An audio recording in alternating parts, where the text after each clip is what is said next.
let's begin a journey together, a slow, peaceful drift through the story of our home. Close your eyes if you'd like, and let's start where everything begins, with the gentle pull of gravity and the quiet rhythm of our planet as it turns. Did you know that Earth is always humming? Not in a way you can hear with your ears, but deep within its core, our planet produces a constant, low-frequency hum, a note so deep it would take about 20 minutes just to complete a single vibration. It's been called Earth's heartbeat, this slow, ancient pulse that rocks us all gently through space, like a mother humming to a sleeping child. And we are sleeping children, in a way. Because Earth is moving through the cosmos at almost unimaginable speeds, and yet, you feel nothing. Right now, as you rest, you're traveling around the sun at about 67,000 miles per hour. The entire solar system is sweeping through the Milky Way at 500,000 miles per hour. And still, the air is calm. The room is quiet. You can rest your head and feel stillness. Perfect, complete stillness. Our planet is the gentlest ship imaginable, carrying all of us through an infinite ocean of stars. Beneath you, under layers of rock and time, Earth holds its warmth close. The center of our planet is as hot as the surface of the sun, nearly 10,000 degrees Fahrenheit. But this heat doesn't rage or destroy. Instead, it radiates outwards so slowly, so patiently, that by the time it reaches the surface, it becomes the gentle warmth rising from sun-heated stones, the thermal springs that have soothed travelers for thousands of years. Earth knows how to temper its own fire, turning stellar heat into something that cradles life. And cradling life is what Earth does best. Every single day, our planet catches about 173,000 terawatts of energy from the sun. That's more energy in a single hour than all of humanity uses in an entire year. But Earth doesn't hoard this gift. It shares it, distributes it, transforms it into the rustle of leaves, the warmth on your skin, the food that sustains you, the very oxygen in your lungs. Generous beyond measure, asking nothing in return. Perhaps this is why water covers so much of Earth's surface, why 71% of our planet is ocean. Water, the great nurturer, the source of all life as we know it. And here's something wonderful, 97% of Earth's water is in the oceans, dancing in slow, patient currents that have circled the globe for millions of years. Some of the water molecules you drank today might have once fallen as rain in ancient forests, might have been drunk by dinosaurs, might have frozen in glaciers during the Ice Age, and now here they are, keeping you alive, keeping you hydrated, part of an endless cycle of care that predates human memory. So rest now, knowing you are held by something vast and patient and infinitely gentle. Our Earth, humming its deep song, sailing through stars, warming you, sustaining you, sharing its abundance, a home that has been waiting billions of years just to hold you safely as you sleep. As you sink deeper into comfort, let's travel to the places where Earth breathes, because our planet does breathe, in its own way, through the vast forests that wrap around it like a soft, green blanket. The Amazon rainforest alone produces 20% of the world's oxygen. Every breath you take right now carries molecules that drifted from those distant trees, across oceans, through clouds, finally arriving in your lungs. You are connected to that forest, to those leaves, to the quiet work of photosynthesis happening right now, even in darkness, as trees rest and prepare for tomorrow's light. In every breath, you taste the gift of distant places you may never see, but which sustain you nonetheless. And these forests are older than you might imagine. There are trees alive today that were seedlings when the pyramids were being built. The oldest tree on Earth, a bristlecone pine in California, has been growing for over 4,800 years. It has witnessed the entire span of recorded human history, standing quietly, patiently, adding one ring at a time.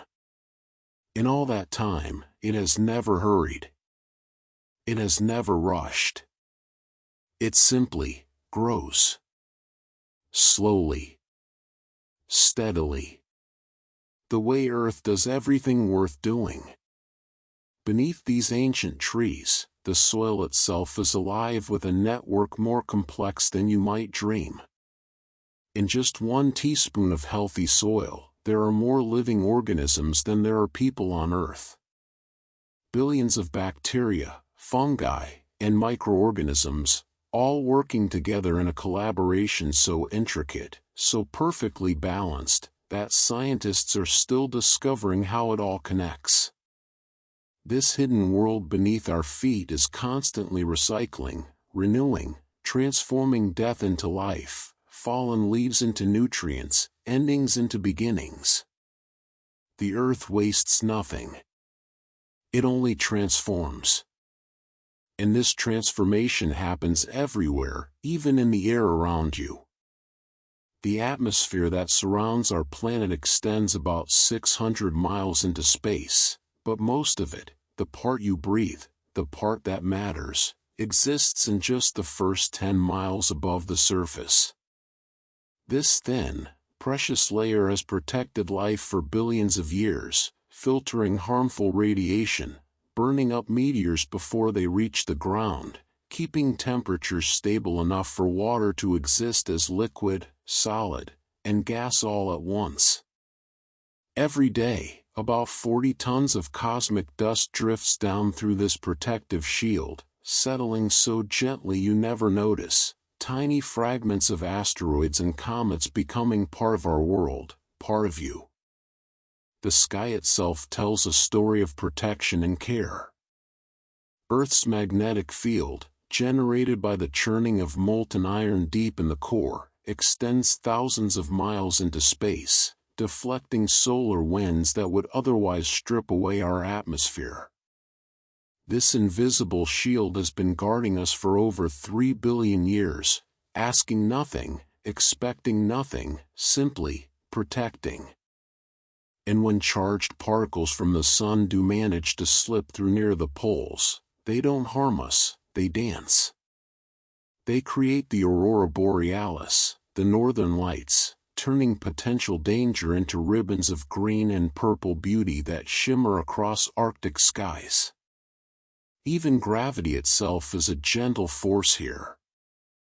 Earth's gravity is perfectly calibrated, strong enough to hold our atmosphere close, to keep water from drifting away into space, to keep you safely grounded, but gentle enough that birds can fly, that leaves can float on wind, that children can jump and laugh and come back down softly. You are held, right now, by a force that has never let go, that will never let go, pulling you always toward home, toward rest, toward the ground that catches you every single time. So breathe deeply, and feel that connection. You are part of this. The oxygen from distant forests. The protected atmosphere. The magnetic embrace. The gentle pull toward Earth. All of it, holding you, keeping you, inviting you to rest. Let your mind drift now to the water, always the water. Because Earth's story is written in waves and currents, in the patient journey of rivers finding their way home to the sea. The water cycle, this endless circulation of moisture, moves about 1,200 cubic miles of water around our planet every single day. Rain falls. Rivers flow. Oceans evaporate. Clouds form. And it all happens at exactly the right pace, never too fast, never too slow. A single raindrop might spend just 9 days in the atmosphere before falling back to Earth, or a molecule of water might remain frozen in a glacier for 100,000 years, waiting, patient, until the time is right to flow again. There is no rush. The water knows where it's going. And where it goes is beautiful. Earth holds about 326 million trillion gallons of water, and it's been cycling through the same magnificent loop for billions of years. The water that fills your glass tonight might have flowed through the Nile in ancient Egypt, might have floated in clouds above the Jurassic forests, might have been waves crashing on shores that no longer exist. You are drinking history. You are drinking time itself, purified and renewed and offered to you again. Rivers carve their paths so slowly that we barely notice.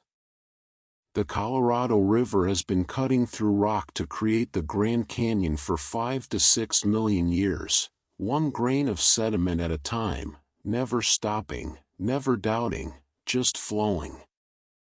A mile deep now, and still the river flows, still it shapes the stone. This is Earth's timescale, where change is inevitable but never violent, where transformation takes millennia and the result is grandeur. Breathtaking beauty born from patience. The oceans, too, move in their own ancient rhythms. The global ocean conveyor belt, a continuous current that circles the entire planet, takes about 1,000 years to complete a single loop. Water sinks in the cold Arctic, flows deep through the Atlantic, rises in the Pacific, warms, and returns. 1,000 years for a single journey. And yet this slow circulation distributes heat around the planet, regulates climate, makes life possible in every corner of the globe. The slowest currents do the most important work. Beneath those currents, the ocean floor itself is a landscape of quiet wonders. The deepest point in the ocean, the Mariana Trench, descends nearly 7 miles below the surface. If you placed Mount Everest at the bottom of this trench, its peak would still be more than a mile underwater. And even there, in crushing darkness and pressure that would destroy any surface machine, life exists. Strange, beautiful creatures glow with their own light, creating constellations on the ocean floor. Earth cradles life even in its deepest, darkest places. And speaking of light, did you know that the moon, Earth's constant companion, is slowly drifting away? Just 1.5 inches every year. Barely perceptible. But 4 billion years ago, the moon was so close that Earth's day was only 5 hours long. The moon's gravity has been gradually slowing Earth's rotation ever since, giving us longer days, longer nights, more time to rest.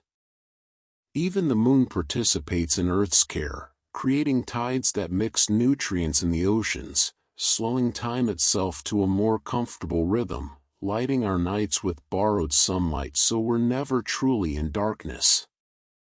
Right now, the Earth turns at just over 1,000 miles per hour at the equator, but slows to gentler speeds the farther you are from the middle.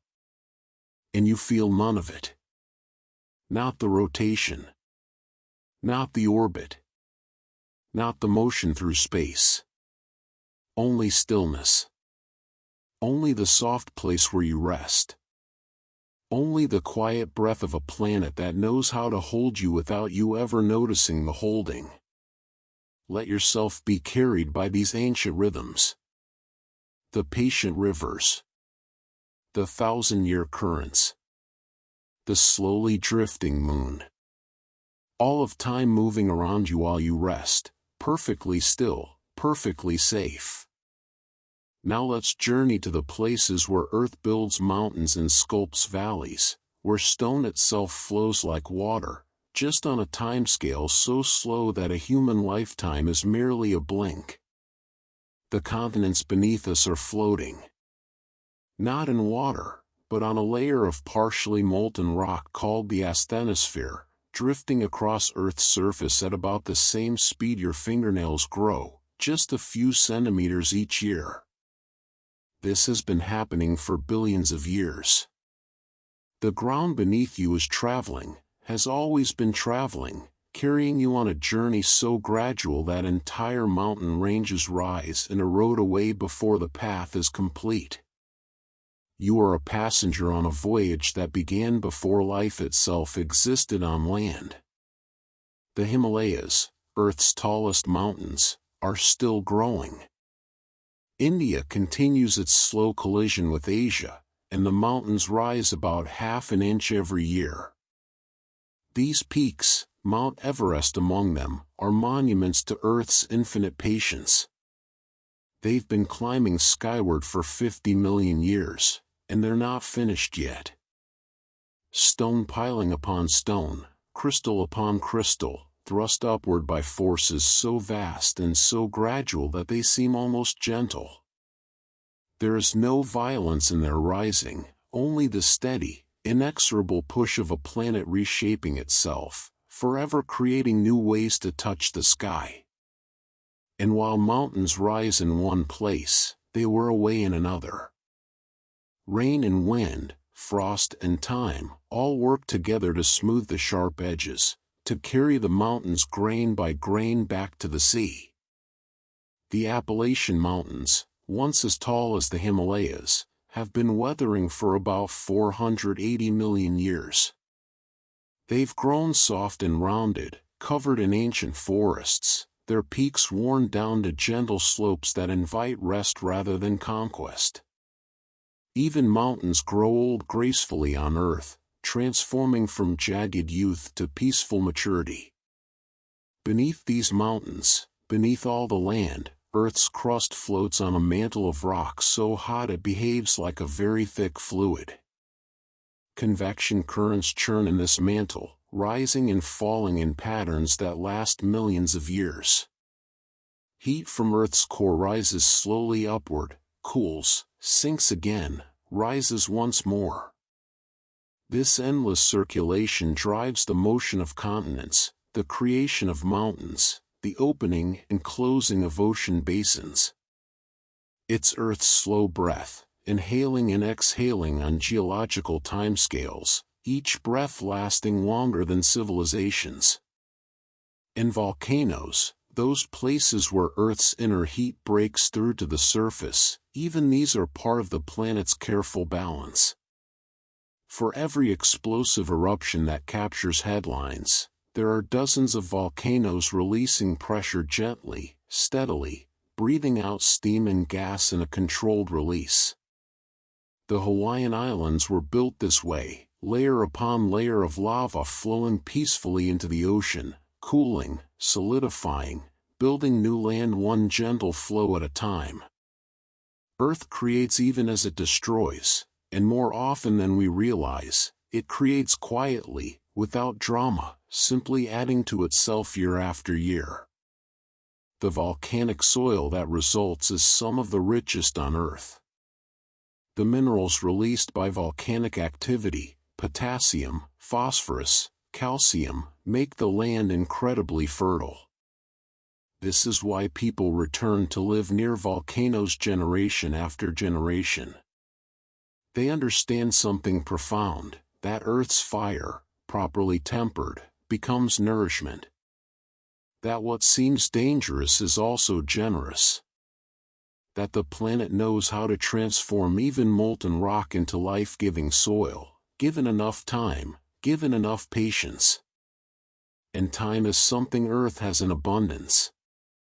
Our planet is 4.5 billion years old. If you compressed all of Earth's history into a single 24-hour day, humans would appear in the last few seconds before midnight. All of recorded history would flash by in a fraction of a second. And yet, in that incomprehensible span, Earth has been preparing, building the atmosphere, creating the oceans, establishing the cycles, growing the forests, sculpting the mountains, all so that in these final, fleeting seconds, life like yours could exist, could rest, could be held safely by everything that came before. So rest now in this knowledge. You are supported by billions of years of preparation. By floating continents and rising mountains. By flowing mantle and rich volcanic soil. By time itself, vast and patient, that built this perfect moment for you to close your eyes and simply be. Let's turn our attention now to the smallest things, because Earth's beauty isn't only in the grand sweep of mountains and oceans, but in the delicate, intricate details that surround you, often invisible, always working. The air you're breathing right now has traveled the world. A single breath contains atoms that have cycled through countless living things, atoms that were once part of a tree in the Amazon, a whale in the Pacific, a butterfly in a meadow somewhere you'll never visit. The atmosphere mixes itself completely about once every year, sharing its contents across every continent, every ocean, every climate. You are breathing the same air as everyone who has ever lived, recycled, renewed, made fresh again by the endless work of plants and oceans and time. You are connected to everything, through every breath.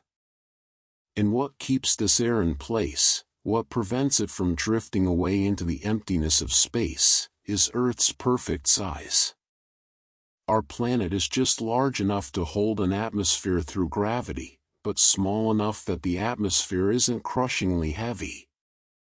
If Earth were 10% smaller, it would have lost its air billions of years ago, like Mars. 10% larger, and the atmospheric pressure would make the surface uninhabitable. But here, in this narrow band of possibility, everything is just right. Goldilocks didn't find the perfect porridge, Earth found the perfect mass, the perfect distance from the sun, the perfect conditions for you to exist, to breathe easily, to rest comfortably. Rain falls because of this perfect balance. Water evaporates from the oceans, rises into the atmosphere, condenses around tiny particles of dust or salt, and falls back to Earth as rain. Each raindrop is a small miracle of physics, surface tension holding it together, gravity pulling it downward, air resistance shaping it into that classic teardrop that isn't actually a teardrop shape at all, but more like a tiny hamburger bun, flattened by its journey through the sky.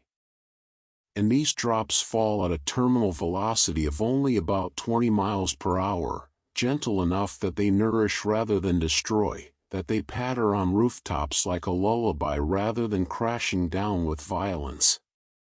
The sound of rain itself is one of Earth's most soothing gifts. Different surfaces create different notes, the plink of drops on leaves, the drumming on rooftops, the whisper against windows. Together, they create what scientists call pink noise, a sound frequency that actually helps the human brain relax and fall asleep. Earth composes music from its own water cycle, a symphony designed, it seems, specifically to help you rest. The planet knows what you need before you do. And in the morning, if you're lucky, you might see dew. Those tiny droplets that coat grass and spider webs with diamonds aren't rain at all. They're moisture from the air itself, condensing as the Earth cools during the night. The planet breathes out this moisture, decorating itself in jewels, transforming ordinary grass into something magical, all through the simple process of temperature change.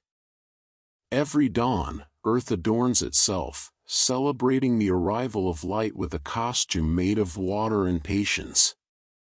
Speaking of light, the sun that warms you travels 93 million miles to reach Earth, a journey that takes about 8 minutes at the speed of light. The warmth you feel on your skin left the sun's surface 8 minutes ago, crossing the vast emptiness of space just to touch you.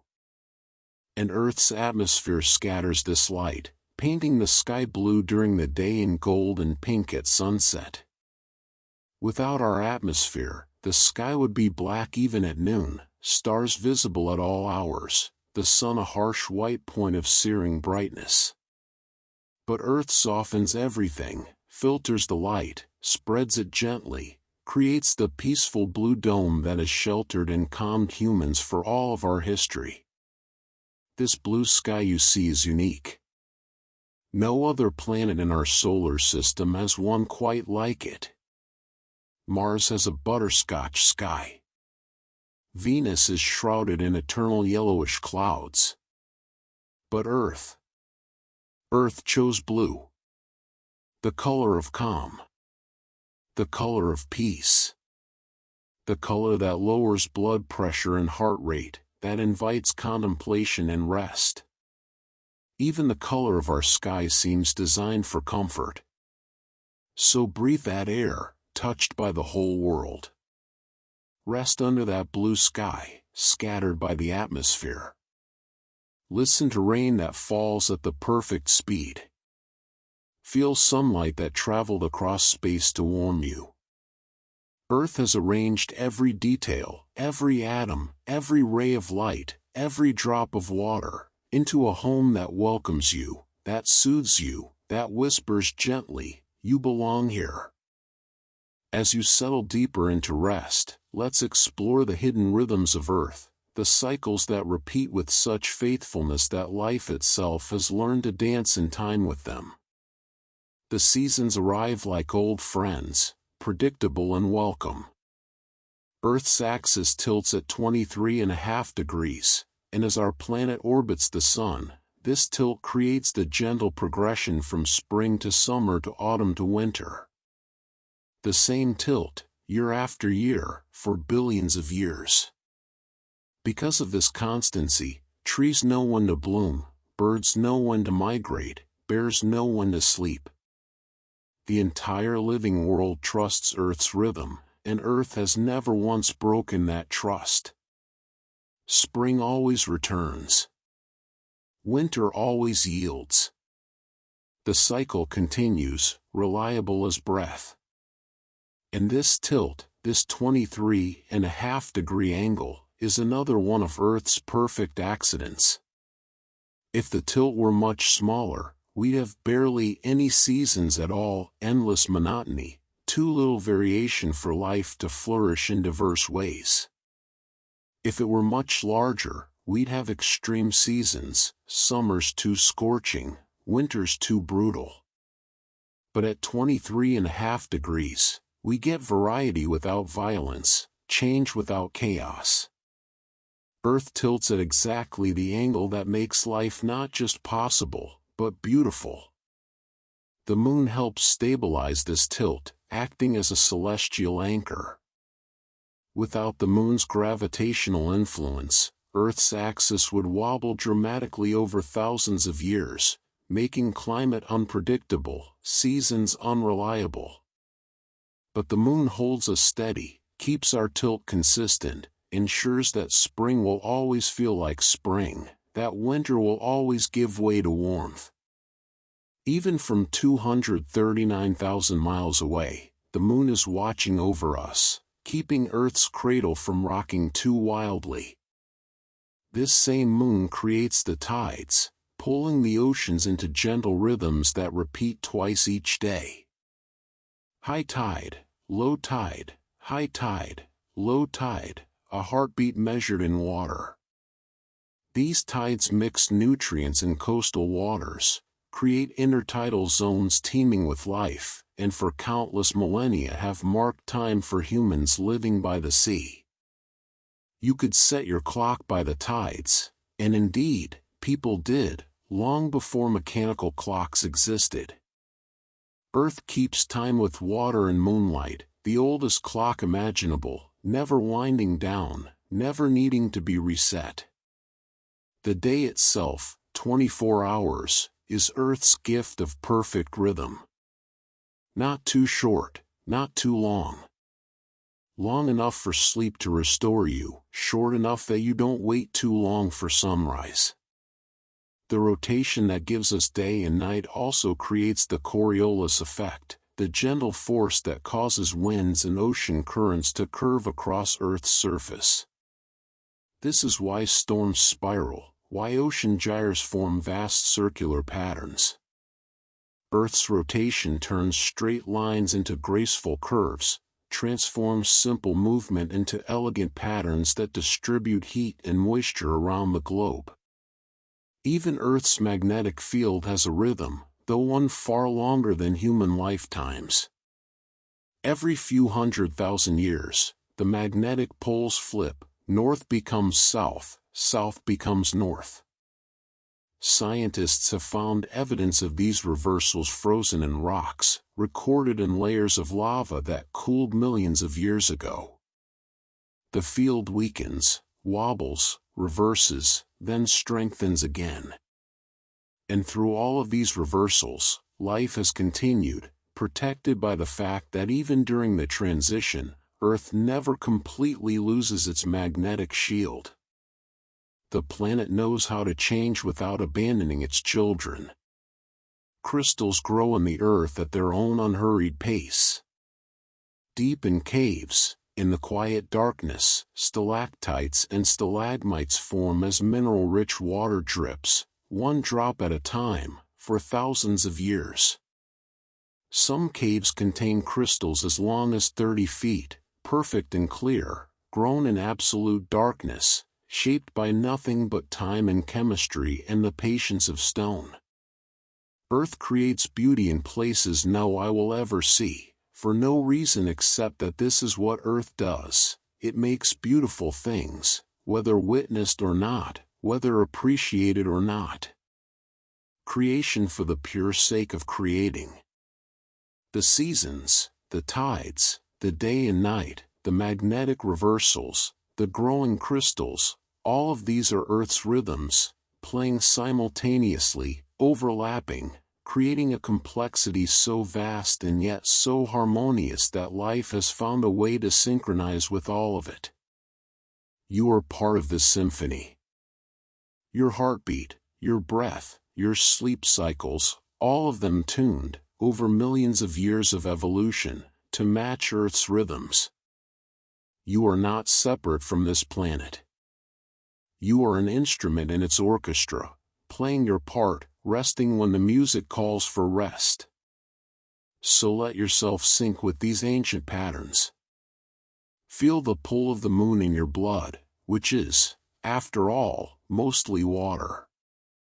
Feel the rotation of Earth beneath you, steady and sure. Trust the seasons to change, the tides to turn, the sun to rise. Earth has been keeping these promises for longer than memory, and it will keep them still, long after you wake. Let your thoughts drift now to the living blanket that covers our planet, the forests and grasslands, the deserts and tundra, each one a different texture in Earth's vast quilt of life. Trees communicate with each other beneath the soil. Through an underground network of fungi called the mycorrhizal network, sometimes called the Wood Wide Web, trees share nutrients, send warnings about pests, even nurture their own young. A mother tree can recognize her own seedlings and send them extra sugar through this fungal network, giving them a better chance to survive in the shade of the forest floor. The forest is not a collection of individuals competing, but a family, caring for its members, sharing resources, ensuring that even the smallest and weakest have what they need to grow. Earth grows communities, not just organisms. A single large tree can release up to 100 gallons of water into the atmosphere every day through transpiration. This moisture rises, forms clouds, travels on winds, and falls as rain hundreds or thousands of miles away. The Amazon rainforest creates much of its own rainfall this way, a self-sustaining system where trees water themselves and each other, where the forest literally makes the weather it needs to survive. Earth has designed systems within systems, cycles within cycles, everything supporting everything else in an endless loop of mutual care. And the diversity, the beautiful, overwhelming diversity. Earth is home to an estimated 8.7 million species, though we've only identified about 1.2 million of them. This means that right now, as you rest, there are more than 7 million species going about their lives, completely unknown to science: insects in the Amazon, fish in the deep ocean, fungi beneath the soil. Earth holds secrets, keeps mysteries, maintains a sense of wonder that can never be fully exhausted. There will always be something new to discover, always another marvel waiting in the shadows. Even in the harshest places, life finds a way. In Antarctica, under half a mile of ice, scientists have found lakes of liquid water, kept from freezing by geothermal heat from below. And in these lakes, in total darkness, isolated for millions of years, there is life, bacteria that have never seen the sun, that have evolved in complete isolation, that prove life's determination to exist wherever conditions allow it, however barely. Earth doesn't give up on life. It finds every possible corner, every tiny niche, and fills it with something living, something striving, something beautiful in its persistence. Deserts, too, are more alive than they seem. After a rare rainfall, the Atacama Desert in Chile, one of the driest places on Earth, explodes with wildflowers. Seeds that have waited years, sometimes decades, for water suddenly germinate all at once, carpeting the barren ground with pink and purple blooms. The flowers last only a few weeks before dying, returning their seeds to the soil to wait again. Patience rewarded with brief, intense beauty. Earth teaches that dormancy is not death, that waiting is not wasting, that the right moment will come, eventually, always. Grasslands sway in patterns that calm the mind. Scientists have found that watching grass move in the wind triggers the same relaxation response in humans as watching ocean waves. Perhaps because our ancestors evolved on the African savanna, surrounded by grass, learning to read the wind and its movement, finding safety in open spaces where they could see danger coming. Grass remembers for us. Earth remembers our history, and the landscape itself creates environments that speak to something ancient in our nervous systems, something that says, "Here, you are safe. Here, you can rest." The roots of prairie grasses grow incredibly deep, some reaching 10 feet or more into the soil, far deeper than the visible plant above ground. These roots hold the soil together, prevent erosion, store carbon, create networks of life beneath the surface. What you see is only a fraction of what exists. Earth invests most of its energy in the hidden places, in the foundation, in the parts that don't need to be seen to be essential. There is wisdom in this, in building strong roots, in valuing what lies beneath, in understanding that the invisible work is often the most important. And all of these ecosystems, forests, deserts, grasslands, tundra, they breathe together. During Northern Hemisphere summer, when forests are growing and photosynthesizing intensely, the global level of carbon dioxide in the atmosphere drops measurably. During winter, when trees are dormant, it rises again. Scientists can literally see Earth breathing when they measure atmospheric gases over the course of a year. The whole planet inhales and exhales, and you are part of that breath, adding your small contribution to the great respiratory system of a living world. So rest now, held by this living web. Supported by tree roots and fungal networks. Sheltered by forests that make their own rain. Surrounded by millions of species, known and unknown, all sharing this one precious home. Earth has woven a tapestry of life so complex, so interconnected, that every thread matters, including yours. You belong to this weaving. You are part of the pattern. Now let's descend into the quiet places, the caves and canyons, the deep soil and ancient bedrock, where Earth keeps its longest memories and its most patient secrets. Deep beneath the surface, in caves untouched by sunlight for millions of years, water sculpts stone with infinite gentleness. A single drop of water, carrying dissolved minerals, falls from a cave ceiling. It leaves behind a microscopic ring of calcite, barely visible. Another drop falls in the same place. Another ring. This continues, drop by drop, year after year, century after century, until a stalactite has grown an inch.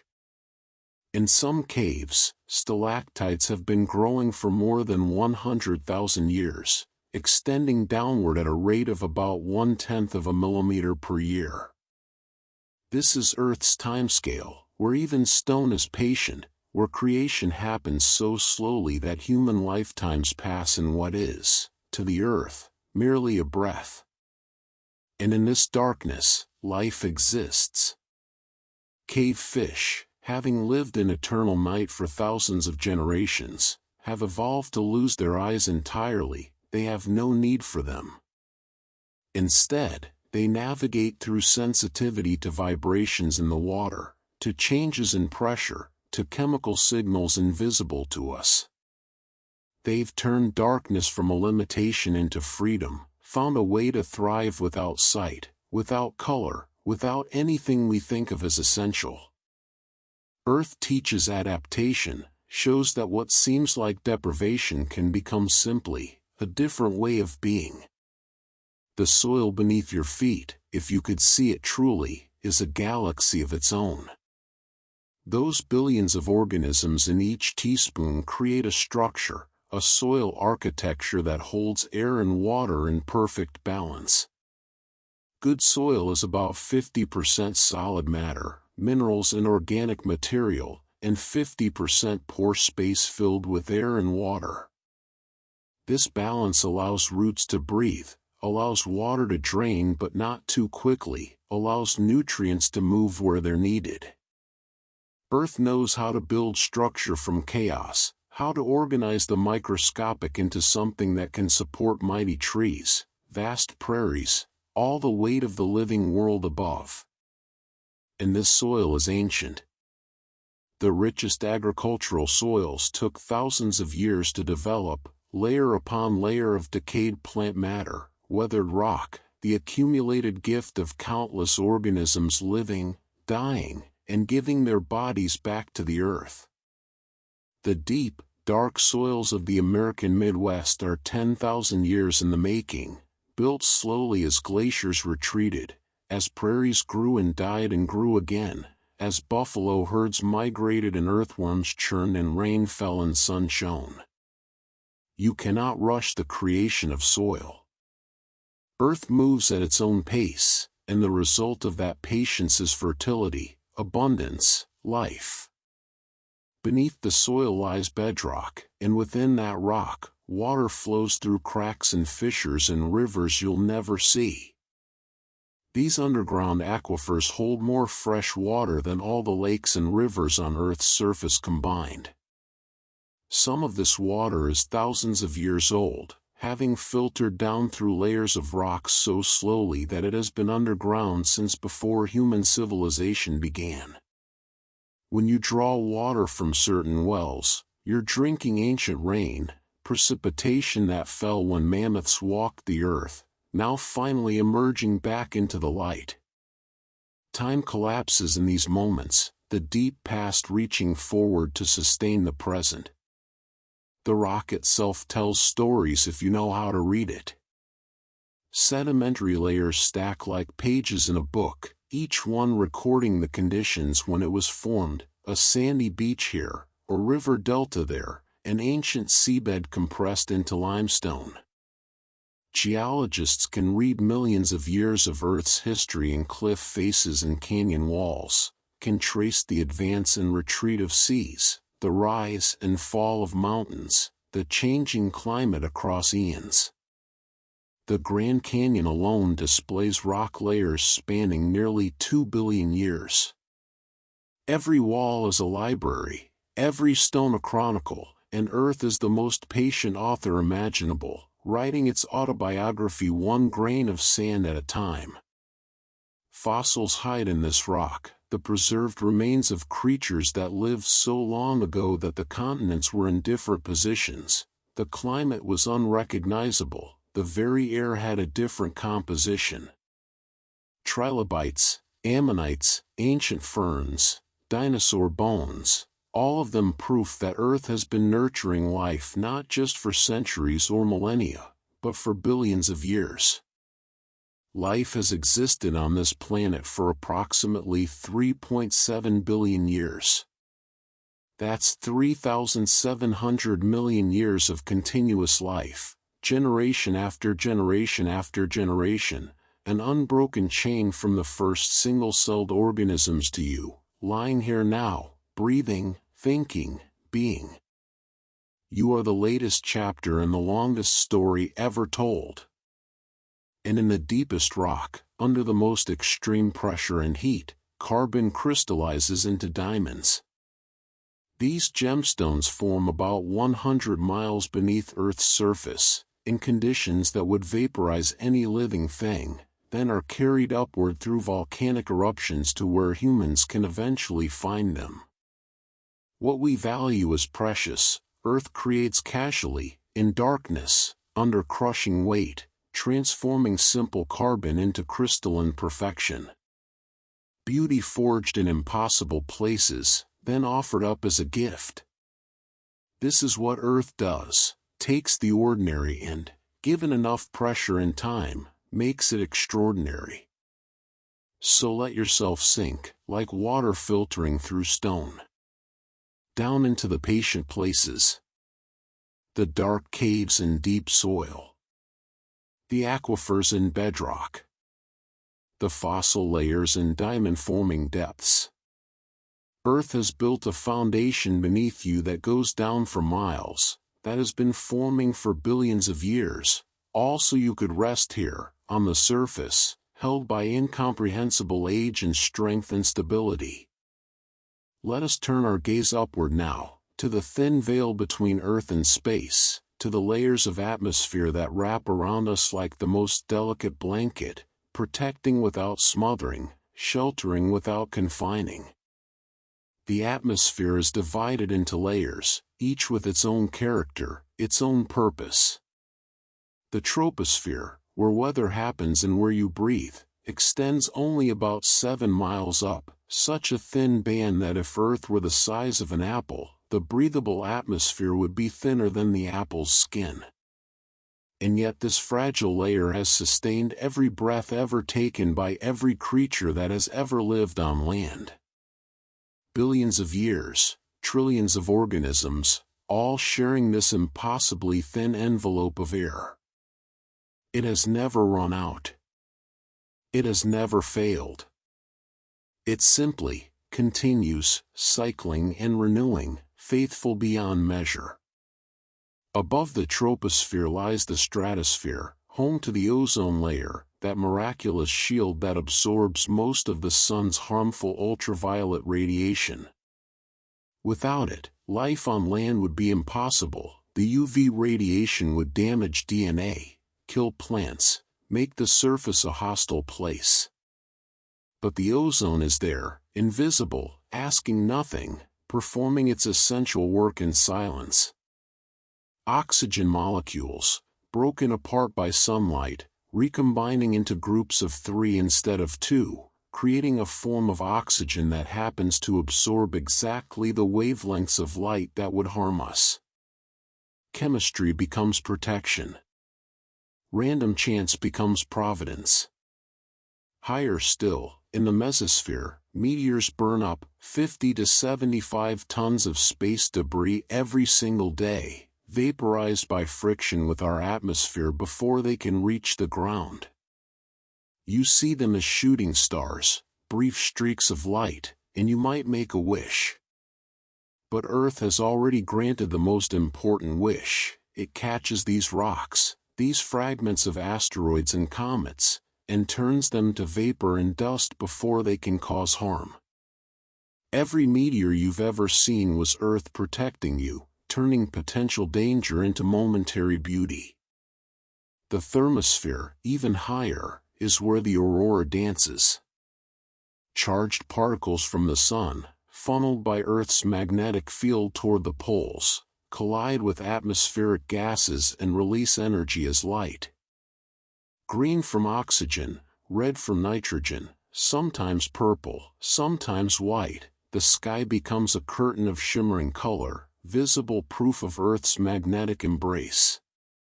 What could be destructive, solar wind stripping away our atmosphere, becomes instead a light show, a celebration, evidence that we are guarded. And beyond even that, at the very edge where atmosphere fades into space, satellites orbit in silence. They fall toward Earth constantly, but move forward fast enough that they keep missing, tracing paths around the planet instead of crashing into it. They fall forever without landing, held in perfect balance between gravity and velocity.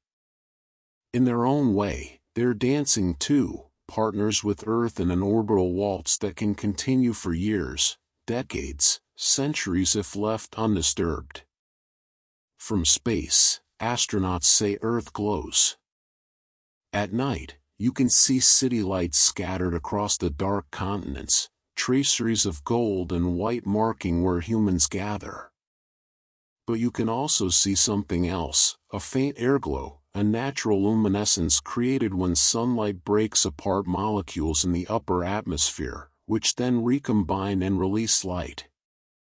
Earth glows softly, even on the night side, even in the darkest hours.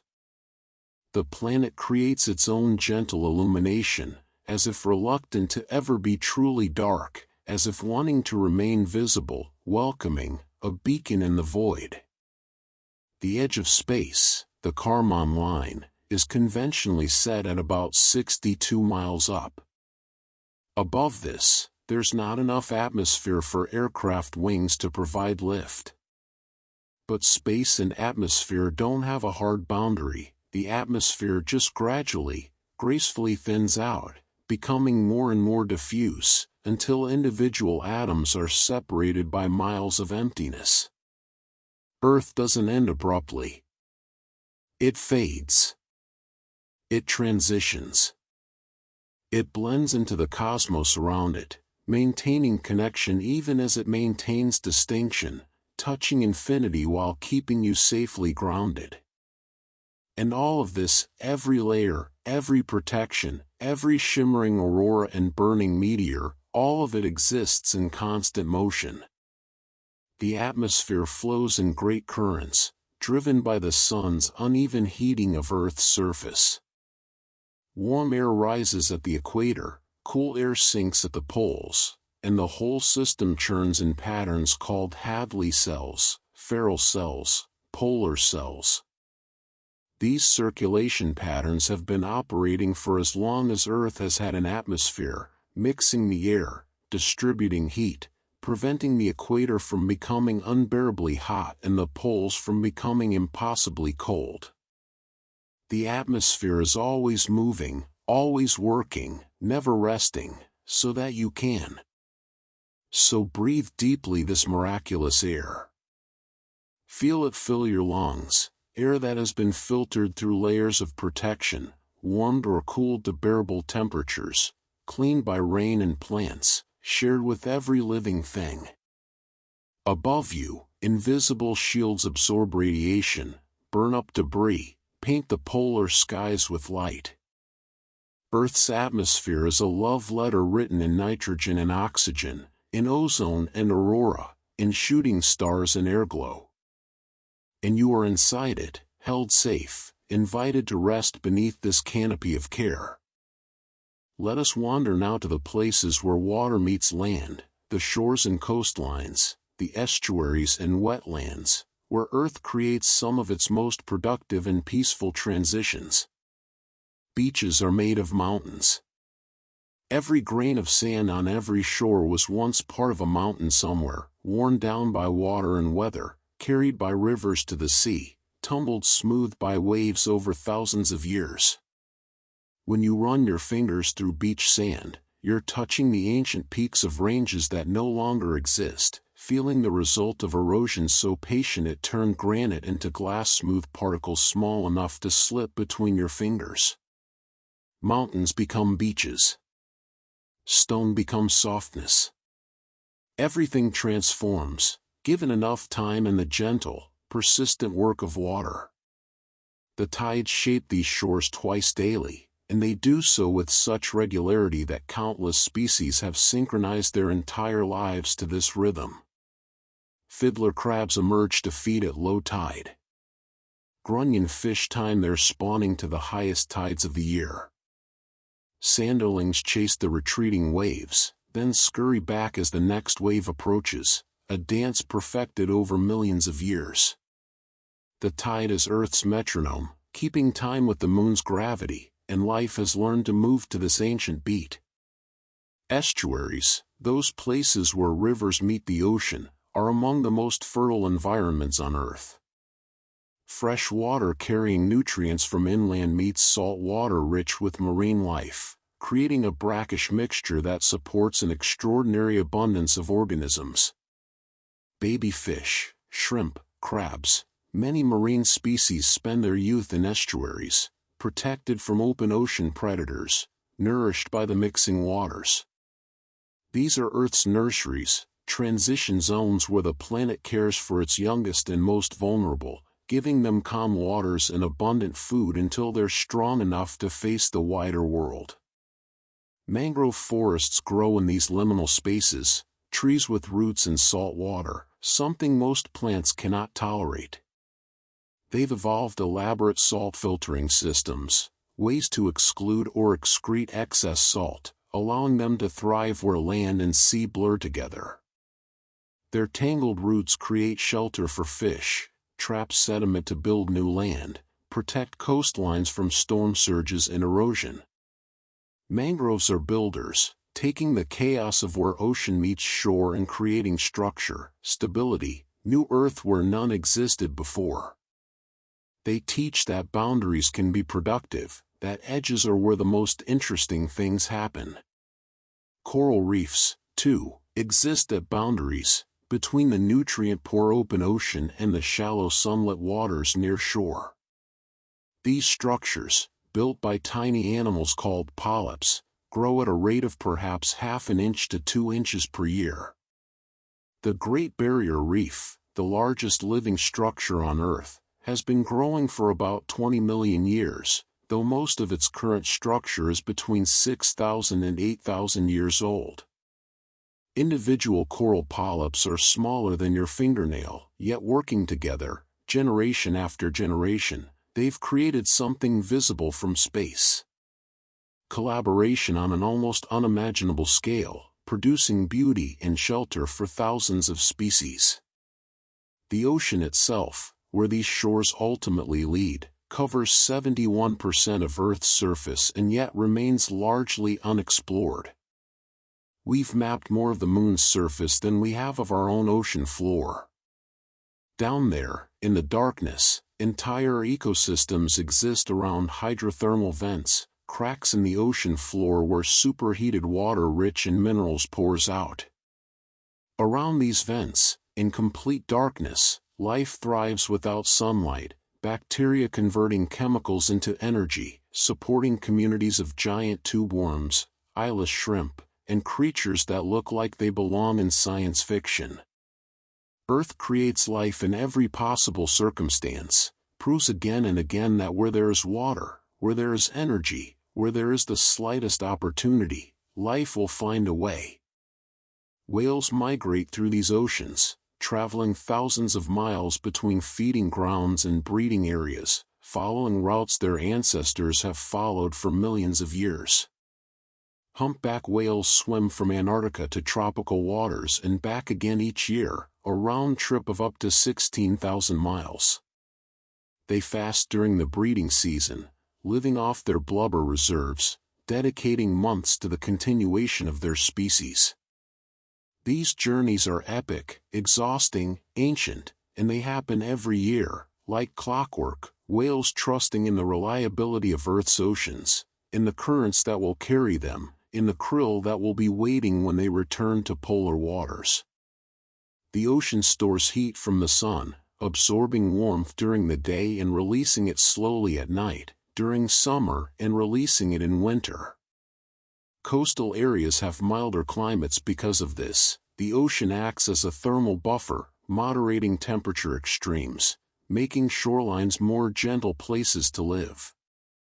Earth uses water not just to sustain life, but to comfort it, to smooth out the harshness, to create zones where the extremes are softened.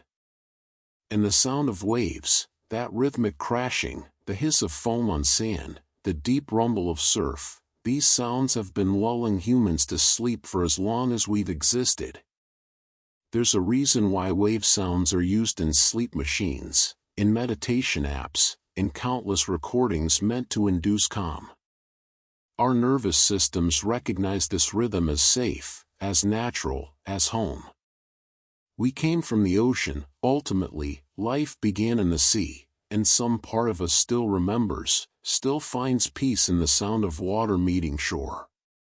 So rest now, like a shell on the beach, smoothed by waves, warmed by sun. Let the tides of sleep pull you gently out and bring you gently back. Feel yourself held by the meeting of elements, earth and water, land and sea, the solid and the fluid existing together in perfect balance. You are at the shore of consciousness, at the boundary between waking and dreaming, and here, in this liminal space, you are safe. Earth has made this place for you. The waves will continue their ancient rhythm. The shore will be here when you wake.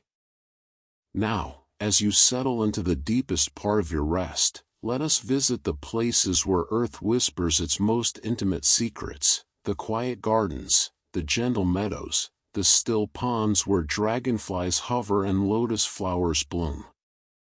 Flowers open and close with the sun, a phenomenon called nyctinasty, the rhythmic movement of petals in response to light and darkness. Morning glories unfurl at dawn. Evening primrose blooms as the sun sets. This has been happening for millions of years, flowers keeping time with Earth's rotation, opening to greet pollinators when they're most active, closing to conserve energy and protect delicate reproductive parts during the night. Even plants sleep, in their way. Even flowers know when to rest.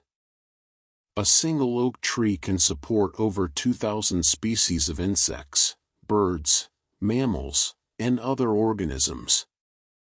Its roots stabilize soil and provide pathways for water.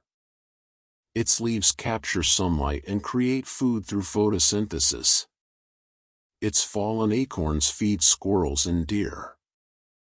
Its branches shelter nests. Its bark hosts lichens and moss. When it eventually falls, its decaying trunk becomes home to beetles, fungi, salamanders. The tree continues giving even in death, continues supporting life even as it returns to the soil from which it grew. Earth's generosity extends beyond life into what comes after, ensuring that nothing is wasted, that every ending feeds a new beginning. Mushrooms appear overnight, seemingly from nowhere, but they're actually the fruiting bodies of vast underground networks.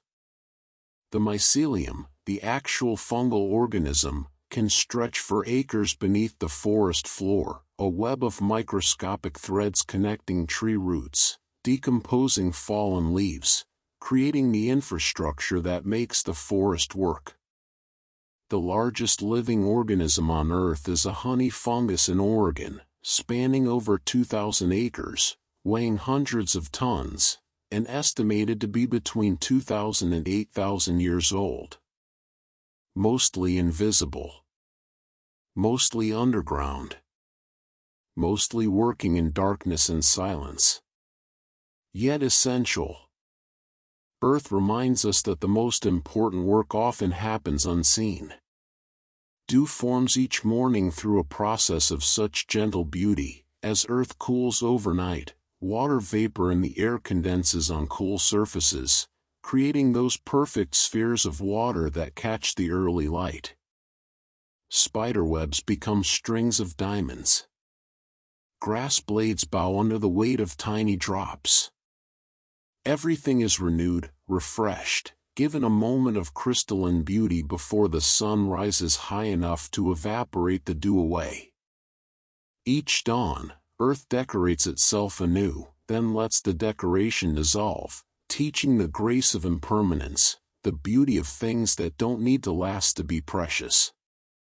Bees hum at a frequency of about 250 Hz, roughly a B-flat note.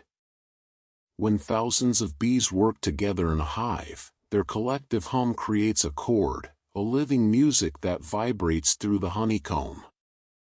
They're not trying to make music, they're working, communicating, regulating the hive's temperature through the movement of their wings. And yet they create harmony anyway, as if Earth has designed even the most practical activities to contain beauty, to generate sound that soothes rather than grates, that adds to the world's symphony rather than its noise. Butterflies taste with their feet. When a butterfly lands on a flower, sensors in its legs immediately tell it whether the flower contains the nectar or nutrients it needs. Imagine experiencing the world that way, every surface you touch immediately revealing its nature, its essence, its gift to you. Earth has given different creatures different ways of knowing the world, different methods of perception, proving that there's no single correct way to experience reality. That variety in how we sense and understand is not confusion but richness. Gardens grow best when there's diversity, when vegetables are planted alongside flowers, when different species support each other, when the gardener works with nature rather than against it. Marigolds planted near tomatoes deter certain pests. Beans fix nitrogen in the soil, enriching it for other plants. Tall plants provide shade for shorter ones. This is companion planting, the art of creating communities in the garden where each member contributes to the whole. Earth teaches collaboration even in how plants grow, shows that cooperation yields more than competition, that supporting each other creates abundance. Rain on a still pond creates concentric circles, each raindrop sending out ripples that intersect with ripples from other drops, creating interference patterns of extraordinary complexity and beauty. Watch rain on water for long enough and you'll see geometry in motion, mathematics made visible, the simple act of falling creating art. Earth doesn't need an artist, it is the artist, constantly creating, constantly improvising, turning the ordinary into the extraordinary through nothing more than the interaction of water with water. Lotus flowers grow in muddy water, rising on long stems to bloom above the surface in perfect, pristine beauty. Their leaves are covered in microscopic structures that make them self-cleaning. Water beads up and rolls off, carrying dirt and debris with it. The muddier the water, the more beautiful the lotus, as if Earth has designed this flower specifically to demonstrate that difficulty creates beauty, that struggling upward through murky depths produces blooms of incomparable purity. The lotus doesn't avoid the mud. It uses it. It transforms it. Fireflies light up summer nights with bioluminescence, a chemical reaction in their abdomens that produces light without heat. They flash in patterns specific to their species, males signaling to females, creating moving constellations in meadows and forests. For a few weeks each summer, the air itself seems to sparkle with living light, as if Earth wanted to remind us that magic is real, that wonder still exists, that on warm evenings the boundary between Earth and stars dissolves into something luminous and alive. And in quiet gardens at twilight, you might hear the sound of flowers opening. Yes, flowers make sound as they bloom, though it's so quiet that special equipment is needed to hear it. The cells expanding, the petals unfurling, create tiny whispers and clicks, a secret song of becoming, Earth's most private music played for an audience that usually isn't listening. But it happens anyway. Beauty unfolds whether witnessed or not. Creation continues in silence and in sound, caring nothing for applause, everything for the simple act of becoming. So rest now in this garden of sleep, where lotus blooms rise from depths, where bees hum their B-flat lullaby, where dew will form on you like gentle blessing. Let yourself be a flower closing for the night, petals folding inward, conserving energy, trusting that dawn will come and you will open again. Earth has tended this garden for billions of years. It knows how to care for sleeping things. It knows how to hold you through the darkness. It knows when to wake you with light. As you drift through this second hour of rest, let us journey to the places where Earth speaks in whispers, the fog-shrouded valleys, the mist-covered lakes, the early morning hours when the world is softened by water suspended in air.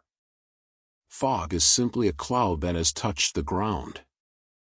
These low-lying clouds form when air cools to its dew point and water vapor condenses around tiny particles, dust, pollen, salt from the sea. What seems solid, substantial, is actually billions of microscopic water droplets suspended in air, each one so small that 50,000 of them could fit on the head of a pin. And yet together they transform the world, softening edges, muffling sound, creating a gentle mystery that invites quiet contemplation. Earth uses the smallest things to create the most profound changes in atmosphere, in mood, in the quality of light and silence. Coastal redwood forests depend on fog. During California's dry summers, these towering trees, the tallest on Earth, draw much of their water not from the soil, but directly from fog. Needles comb moisture from the air, droplets coalesce and drip to the ground, and the entire forest drinks from clouds. A mature redwood can collect up to 40 gallons of water per day from fog alone. The trees create their own rain, pulling it from the air, sustaining themselves through the partnership between forest and mist. Earth provides multiple paths to what's needed, ensures that even when obvious sources run dry, subtler sources remain. These redwoods can live for over 2,000 years, and they grow in groves, their roots intertwining beneath the soil. Individual redwoods don't have deep taproots, instead, their roots spread out, shallow but extensive, linking with the roots of neighboring trees. They hold each other up. A grove of redwoods is not a collection of individuals but a single interconnected organism, sharing resources, distributing nutrients, ensuring that even the weakest member receives support. When storms come, when winds blow, they stand together and almost never fall. Earth shows us, again and again, that strength comes from connection, that we survive not alone but together. In these foggy forests, and in misty places around the world, moss grows on stones and bark, soft cushions of green that require no soil. Moss has no roots, no vascular system, no flowers. It's one of Earth's most ancient plants, existing for over 400 million years with barely any change to its structure. It absorbs water directly through its leaves, can survive complete desiccation and come back to life when moisture returns, and it grows so slowly that a patch the size of your palm might be decades old. Patience embodied. Simplicity perfected. Proof that complexity isn't necessary for success, that some designs are so elegant they need no improvement across hundreds of millions of years. Lakes, when conditions are just right, become perfectly still, mirror surfaces that reflect the sky so exactly you can't tell where water ends and air begins. This phenomenon, called specular reflection, happens when the water is calm and the light is even. The lake becomes a second sky, the world doubled, earth and heaven meeting in perfect symmetry. Stand at the edge of such a lake and you're standing at the meeting point of two infinities, grounded yet surrounded by sky. Earth offers these moments of disorientation that somehow create deeper orientation, these confusions that lead to clarity. Mist rises from warm water on cold mornings, creating what the Japanese call river smoke, tendrils of vapor drifting upward like spirits, like breath made visible. This is Earth exhaling, releasing overnight warmth into the chilled morning air, a visible sign of temperature gradients, of energy and motion, of the constant exchange between water and atmosphere. Beautiful, yes, but also functional, part of the endless cycle that redistributes heat, that ensures no place stays too cold or too warm for too long, that moderates imbalances and brings all things toward equilibrium. In the Scottish Highlands, in Scandinavia, in the mountains of Japan, entire lakes sometimes disappear into mist, leaving only the suggestion of water, the sound of gentle lapping against unseen shores. Fishermen navigate by memory and instinct through these blankets of white, trusting their knowledge of what lies hidden. Earth teaches us that not everything needs to be visible to be real, that faith in the unseen is sometimes the only way forward, that obscurity is not the same as absence. And in this mist and fog, sound behaves differently. High frequencies are absorbed by water droplets, so fog creates a natural filter, removing harsh sounds, leaving only the low, the gentle, the soft. A foggy day is a quiet day, not because there's less sound, but because Earth has muted the sharp edges, has turned the volume down on everything except the most essential tones. It's as if the planet knows that sometimes we need the world to be quieter, gentler, less demanding of our attention. Fog is Earth's gift to the overstimulated, a blanket that muffles not just sight but sound, creating pockets of peace in a world that's often too loud. Clouds themselves, those larger cousins of fog, are constantly forming and dissolving, born and dying every moment. A cumulus cloud, those white puffy clouds of summer days, might last only 10 to 15 minutes before dissipating completely, its water droplets evaporating back into invisible vapor or falling as rain. Clouds are temporary beauty, existing in the space between visible and invisible, teaching us about impermanence in the gentlest possible way. They drift across the sky, ever-changing, never the same twice, and we watch them without sadness at their passing because we understand that more clouds will always come, that the sky is an endless gallery of temporary art. So let yourself become like fog, like mist, like the breath of the earth made visible for a moment before dissolving back into invisibility. Let the edges of your thoughts soften and blur. Let sound reach you as if through water-thick air, muffled and gentle. Let yourself be both cloud and ground, sky and reflection, the temporary made eternal through the simple act of being, right now, in this moment, before dissolving into sleep. As the night deepens around you, let us visit the nocturnal world, the realm of moonlight and starshine, where Earth reveals a different face, quieter and more mysterious, where creatures emerge that never see the sun.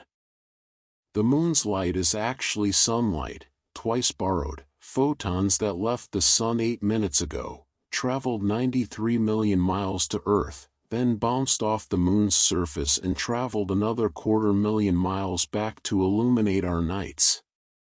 This gentle, silvery glow is old light, reflected light, softer than the direct glare of day. The moon gives us the sun's energy transformed into something we can look at directly, something that doesn't hurt our eyes, doesn't demand we turn away. Earth and moon together create this gift, brightness without harshness, light without heat, a way to see in darkness without losing the peace that darkness brings. Owls hunt in this moonlight, their eyes so large and sensitive they can see in light levels equivalent to a single candle flame from half a mile away. But it's not just their eyes that make them perfect night hunters. Their feathers have evolved special structures that allow completely silent flight. The leading edge of their wing feathers is serrated like a comb, breaking up the turbulence of air, eliminating the whoosh of wings that other birds make. They fly in absolute silence, ghosts in the night sky, proof that Earth has given different creatures different gifts, has solved the same problems, how to fly, how to hunt, in countless different ways, each one elegantly suited to its purpose. Crickets sing their nighttime chorus by rubbing their wings together, a process called stridulation. The sound they make is temperature dependent, the warmer the night, the faster they chirp. You can actually estimate the temperature in Fahrenheit by counting cricket chirps for 14 seconds and adding 40. These insects are living thermometers, their bodies so attuned to Earth's ambient temperature that their song becomes a measurement, their music a data point. The night has its own mathematics, its own ways of telling you what you need to know. Bats emerge at dusk, navigating through echolocation, sending out ultrasonic calls and listening to the echoes that bounce back, creating a sound picture of the world around them. A single bat can catch and eat hundreds of insects in a single night, consuming up to its entire body weight in mosquitoes and moths. They're Earth's night shift pest control, working while we sleep, keeping insect populations in balance, all through a sensory system so sophisticated that they can detect a single human hair in complete darkness. The world is being cared for even in the hours we're not watching, maintained by creatures whose work we rarely see but constantly benefit from. Night-blooming flowers open after sunset, moonflowers, evening primrose, night-blooming jasmine, releasing their strongest fragrances into the dark air. These plants have evolved to be pollinated by moths and bats rather than by day-flying bees, and so they advertise themselves with scent instead of bright colors, with white or pale flowers that show up in moonlight, with perfumes that drift on night breezes. Earth has ensured that pollination continues around the clock, that the work of reproduction and renewal never stops, that day and night are equally productive, equally full of purpose and collaboration. The stars you see at night are time machines. Light travels at 186,000 miles per second, incomprehensibly fast by human standards, yet the distances in space are so vast that starlight takes years, decades, centuries to reach Earth. When you look at the North Star, you're seeing light that left that star over 400 years ago. When you gaze at the Andromeda Galaxy, visible as a faint smudge to the naked eye on clear nights, you're seeing light that has been traveling for 2.5 million years. The past is arriving constantly, washing over Earth in waves of ancient light, connecting us to distant times and distant places through the simple act of looking up. And Earth protects you from this cosmic radiation. Most of it, anyway. The atmosphere and magnetic field filter out harmful wavelengths, allowing only the visible light and a bit of radio waves to reach the surface. You can lie outside at night and stargaze in safety, never knowing that Earth is shielding you from X-rays, gamma rays, ultraviolet radiation that would harm you without this invisible protection. The planet lets through only what's beautiful, only what's safe to observe, curating your experience of the cosmos. Bioluminescent organisms create their own light in the darkness, fireflies in meadows, glowworms in caves, And in the ocean, countless species of plankton that sparkle when disturbed. Walk along a beach at night when these plankton are abundant, and every footstep creates a burst of blue-green light, every wave crashes in glowing foam. The ocean becomes a galaxy, stars scattered through water instead of space. This light is created through chemical reactions that produce almost no heat, cold light, efficient light, light for its own sake. Earth has evolved multiple ways to push back against darkness, multiple species that refuse to let night be completely night, that insist on adding their own small illuminations to the world. The night sky itself slowly rotates as Earth spins, stars tracing perfect circles around the celestial poles. Time-lapse photography reveals what our eyes are too slow to see: the wheeling of constellations, the rising and setting of the Milky Way, the precise choreography of the heavens. We are on a carousel, rotating once every 24 hours, and the stars are our fixed reference points, reminding us that we are in motion even when we feel perfectly still. The universe provides the backdrop against which Earth's rotation becomes visible, becomes beautiful, becomes a dance we're all participating in whether we know it or not. And in the deepest part of night, usually between 3 and 4 in the morning, the world reaches its quietest point. Traffic sounds fade. Most creatures are asleep. The wind often dies down. The temperature drops to its lowest. This is Earth's most peaceful hour, the still point in the turning day, when even the restless find rest, when even the wakeful pause. If you've ever been awake at this hour, you know the particular quality of its silence: not empty, but full. Not lonely, but sacred. The hush before dawn, the gathered breath before the world begins again. So sink into this nighttime world, this realm of moonlight and starshine, of silent owls and singing crickets, of flowers that bloom in darkness and organisms that create their own light. Let the ancient starlight wash over you. Let the night hold you in its gentle darkness.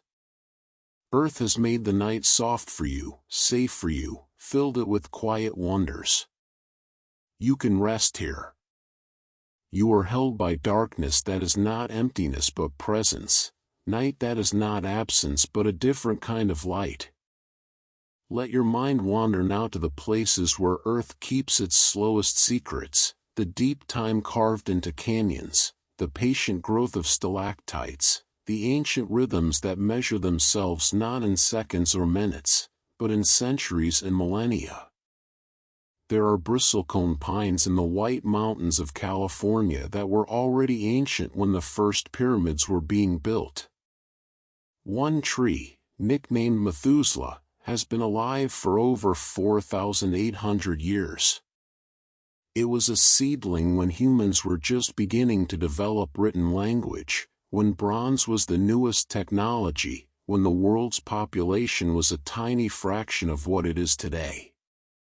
This tree has witnessed the entire span of recorded human history, and still it grows, adding one ring each year, patient beyond comprehension. It has survived droughts, fires, ice storms, countless changes in climate.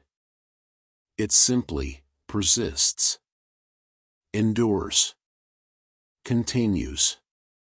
These ancient trees grow in harsh conditions: poor soil, extreme temperatures, high winds. And paradoxically, this hardship is what allows them to live so long. They grow incredibly slowly, their wood becoming dense and resistant to disease and insects. A tree that grows quickly in rich soil might live a few hundred years.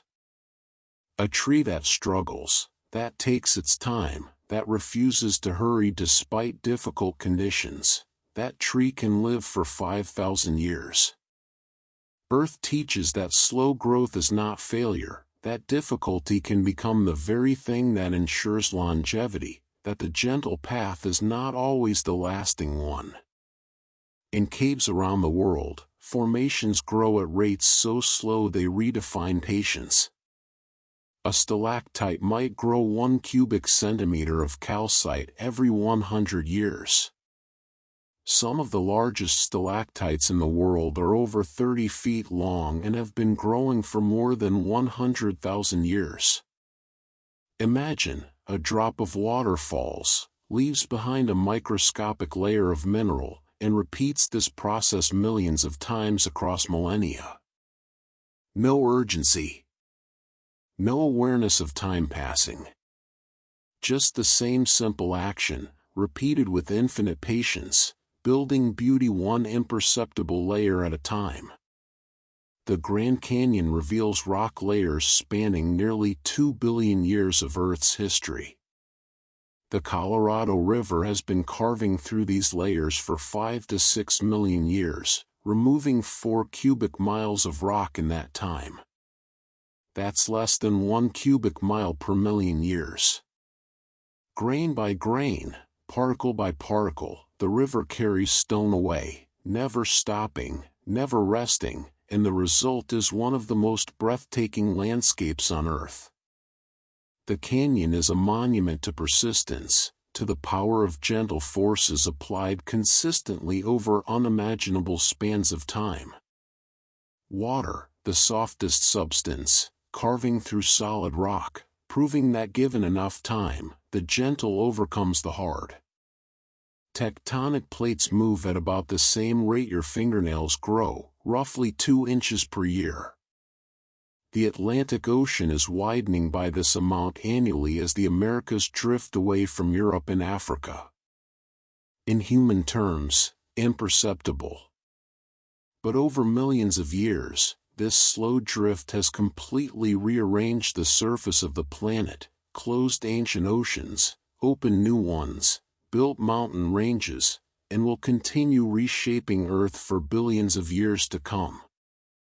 The ground beneath you is traveling, has always been traveling, will always be traveling, at a pace so gradual it seems like stillness but is actually constant, unstoppable motion. Coral reefs grow through the accumulated skeletons of countless tiny polyps, each one adding its small contribution to the structure. The Great Barrier Reef has been building for about 20 million years, though most of its current structure is much younger, between 6,000 and 8,000 years old. Still, 8,000 years of construction, one polyp at a time, one generation after another, building without blueprint or plan, yet creating structures of such complexity and beauty that they support entire ecosystems. Earth doesn't need architects. It grows its wonders organically, collaboratively, patiently. Glaciers in places like Greenland and Antarctica contain ice that's over 800,000 years old in some layers. Scientists drill ice cores that allow them to read Earth's climate history going back nearly 1 million years. Each layer of ice is like a page in a book, containing trapped air bubbles, dust, volcanic ash, evidence of what the atmosphere was like when that snow fell.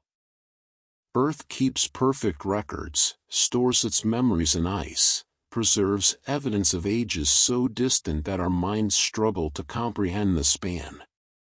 And it does this not deliberately, but simply as a consequence of being. Snow falls, compresses, freezes, and time is captured. Some of Earth's water has been cycling through the planet for over 4 billion years. The same water. Evaporating, condensing, falling as rain, flowing to the ocean, evaporating again. An individual water molecule might have been part of the first oceans, might have been drunk by dinosaurs, might have been frozen in glaciers during ice ages, might have flowed in rivers that no longer exist.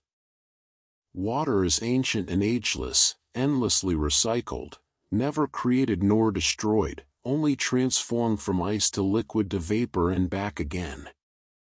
You are drinking 4 billion-year-old water.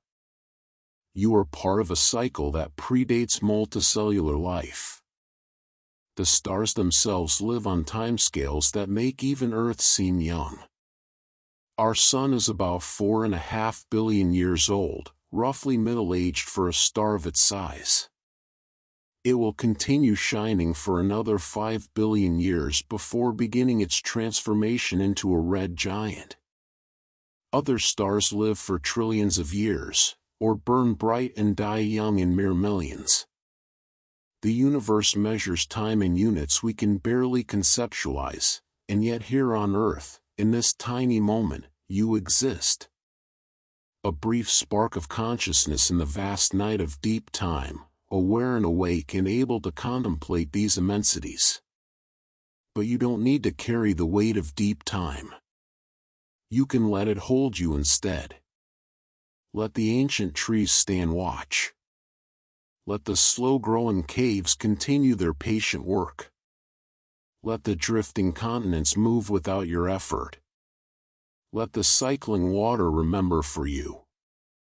All of this has been happening for billions of years without your awareness, and it will continue for billions more. You are held by systems so vast and so old that your entire life is just a heartbeat in their rhythm. And that's not diminishing, that's liberating. You don't have to do anything. You can simply rest in the knowledge that Earth's deep time continues, patient and eternal, whether you're awake or asleep. So breathe slowly, like a tree adding rings. Rest deeply, like ice accumulating in glaciers. Let time pass over you the way rivers pass over stone, shaping you gently, imperceptibly, without hurry and without harm. You are part of deep time now, part of the slow unfolding, part of the patient work of simply being. As you sink deeper still, let us visit the places where Earth creates sanctuary, the hidden grottos and secret springs, the sheltered valleys and protected coves where life finds refuge from the harshness of the wider world. Hot springs emerge from deep within the Earth, water heated by geothermal energy rising to the surface at temperatures that range from pleasantly warm to near boiling. These thermal waters have been sought out by humans and animals alike for thousands of years, not just for warmth, but for healing. The minerals dissolved in hot spring water, sulfur, calcium, magnesium, silica, have therapeutic properties, soothing aching muscles, healing skin conditions, calming troubled minds. Earth offers these gifts freely, heating water with its own internal fire, infusing it with beneficial minerals, then letting it bubble up to the surface where any who need it can partake. Free medicine, available for millions of years, requiring nothing but the willingness to receive. Japanese macaques, the snow monkeys, have learned to bathe in hot springs during the brutal winters of northern Japan. They sit in the steaming water, faces peaceful, snow collecting on their heads, completely relaxed. They've been doing this for generations, passing down the knowledge from parent to child. Here is warmth, here is comfort, here is relief from the cold. Even animals understand that Earth provides sanctuaries, places of respite where the struggle can pause, where survival can give way, briefly, to simple pleasure. Caves offer shelter that has protected life for hundreds of millions of years. Before humans built structures, we lived in caves. Before mammals existed, reptiles sheltered in caves. Before reptiles, amphibians. Caves maintain relatively constant temperatures year-round, cool in summer, warm in winter, providing refuge from temperature extremes. They shield from wind and rain, from predators and harsh sunlight. In some ancient caves, archaeologists have found evidence of continuous habitation spanning thousands of years, generation after generation choosing the same shelter, trusting the same stone roof that had protected their ancestors. Earth made these refuges without knowing what would need them, created shelter before there were creatures who required shelter. Oases appear in deserts like miracles, palm trees and pools of water surrounded by endless sand. These exist because of underground aquifers, water flowing beneath the desert and hidden rivers, occasionally reaching the surface where the geology allows. An oasis might be the only water for hundreds of miles, yet it provides enough to sustain entire ecosystems, fish, birds, insects, mammals, plants, all clustered around this gift of water in the midst of aridity.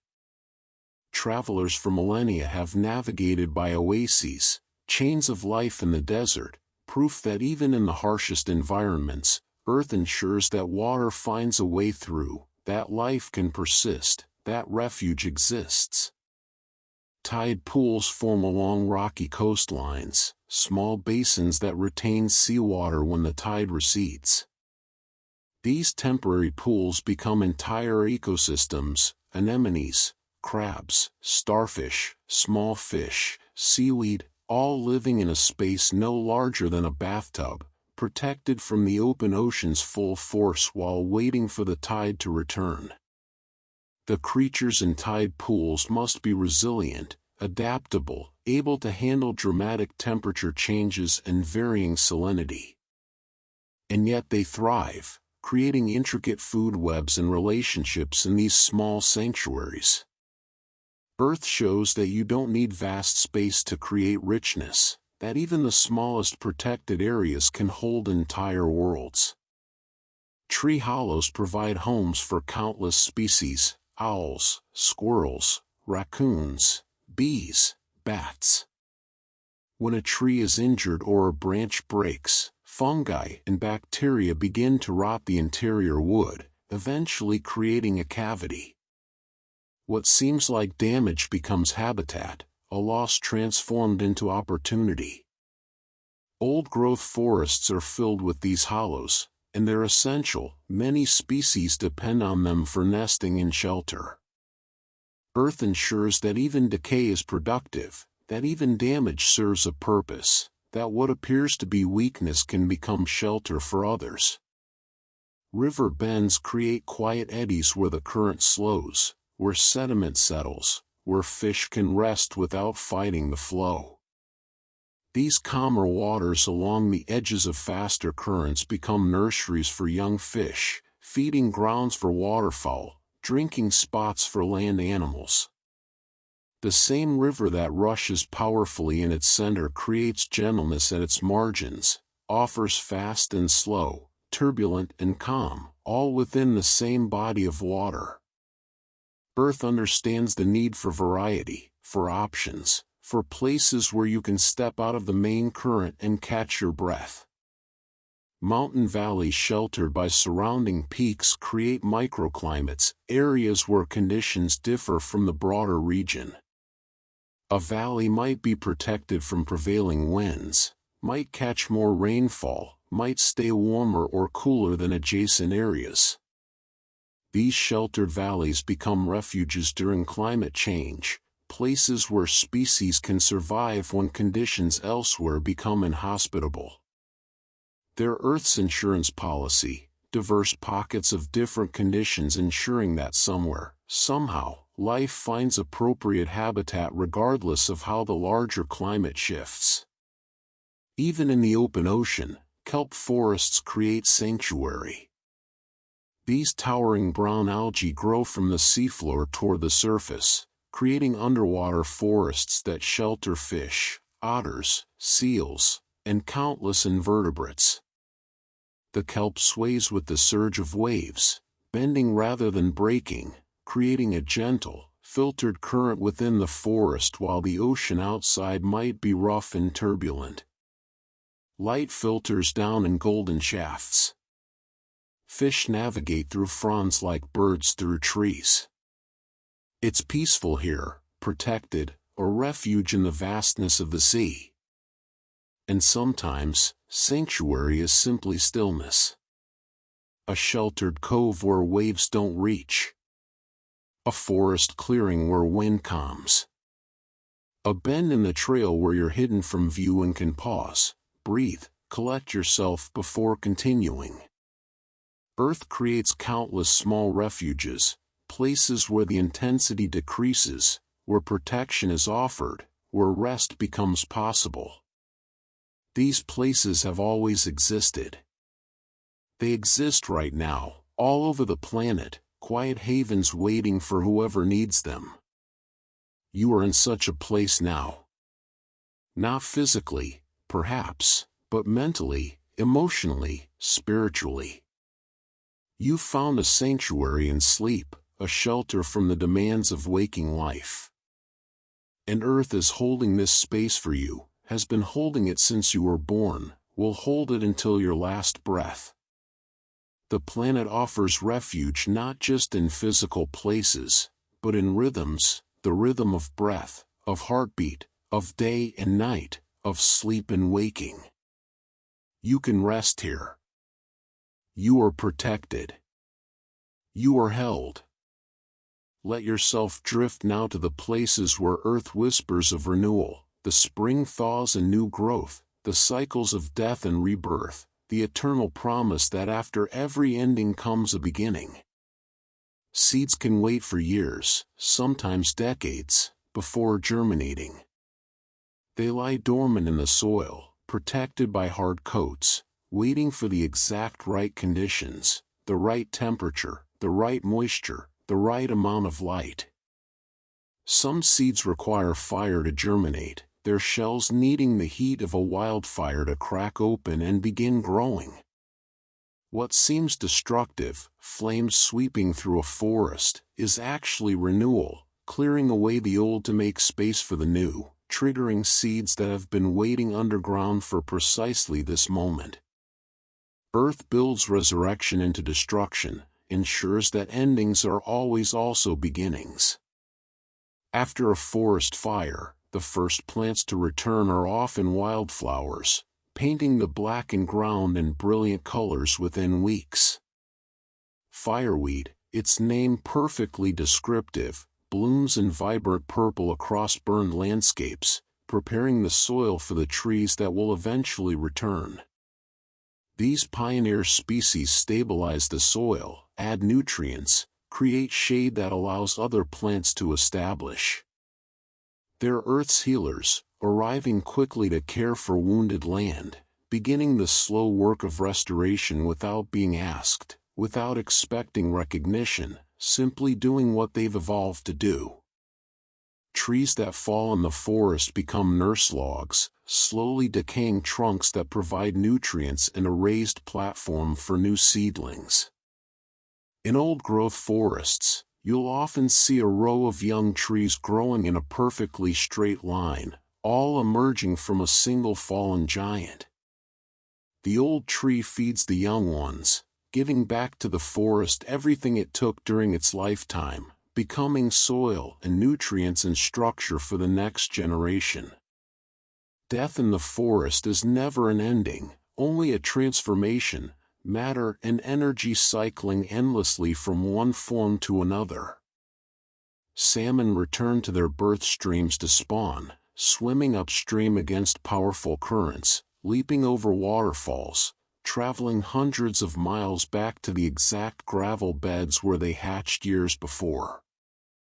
After spawning, they die, and their bodies provide crucial nutrients to the stream ecosystem, feeding bears, eagles, insects, and even the trees along the riverbank. Scientists have found nitrogen from salmon bodies in trees standing 50 feet from the water, brought there by bears who carry the fish into the forest. The salmon's death feeds the forest, which shades the stream, which keeps the water cool for the next generation of salmon. Everything connected. Everything cycling. Death enabling life, which enables more life, endlessly. Volcanoes, after erupting, eventually become some of the most fertile ground on Earth.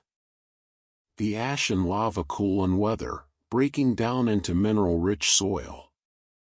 Given time, decades, centuries, the barren slopes become lush with vegetation. Mount St. Helens, which erupted catastrophically in 1980, is already greening again, life returning to the blast zone, plants colonizing the ash, animals returning to browse and hunt. Earth heals its own wounds, covers scars with new growth, proves again and again that devastation is temporary but life's impulse to return is permanent. The moon's cycle mirrors renewal, waxing from new to full, then waning back to darkness, every 29.5 days. Cultures around the world have marked time by lunar months, planting crops by moon phases, celebrating festivals tied to the full moon or new moon. The moon's face changes but the moon itself remains constant, teaching that transformation is not loss, that you can become completely dark and yet the light will return, that cycles complete themselves and then begin again, forever. Spring arrives with such reliability that plants and animals stake their entire reproductive strategies on it.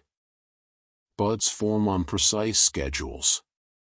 Birds migrate thousands of miles, timing their arrival to coincide with peak insect abundance or the blooming of specific flowers.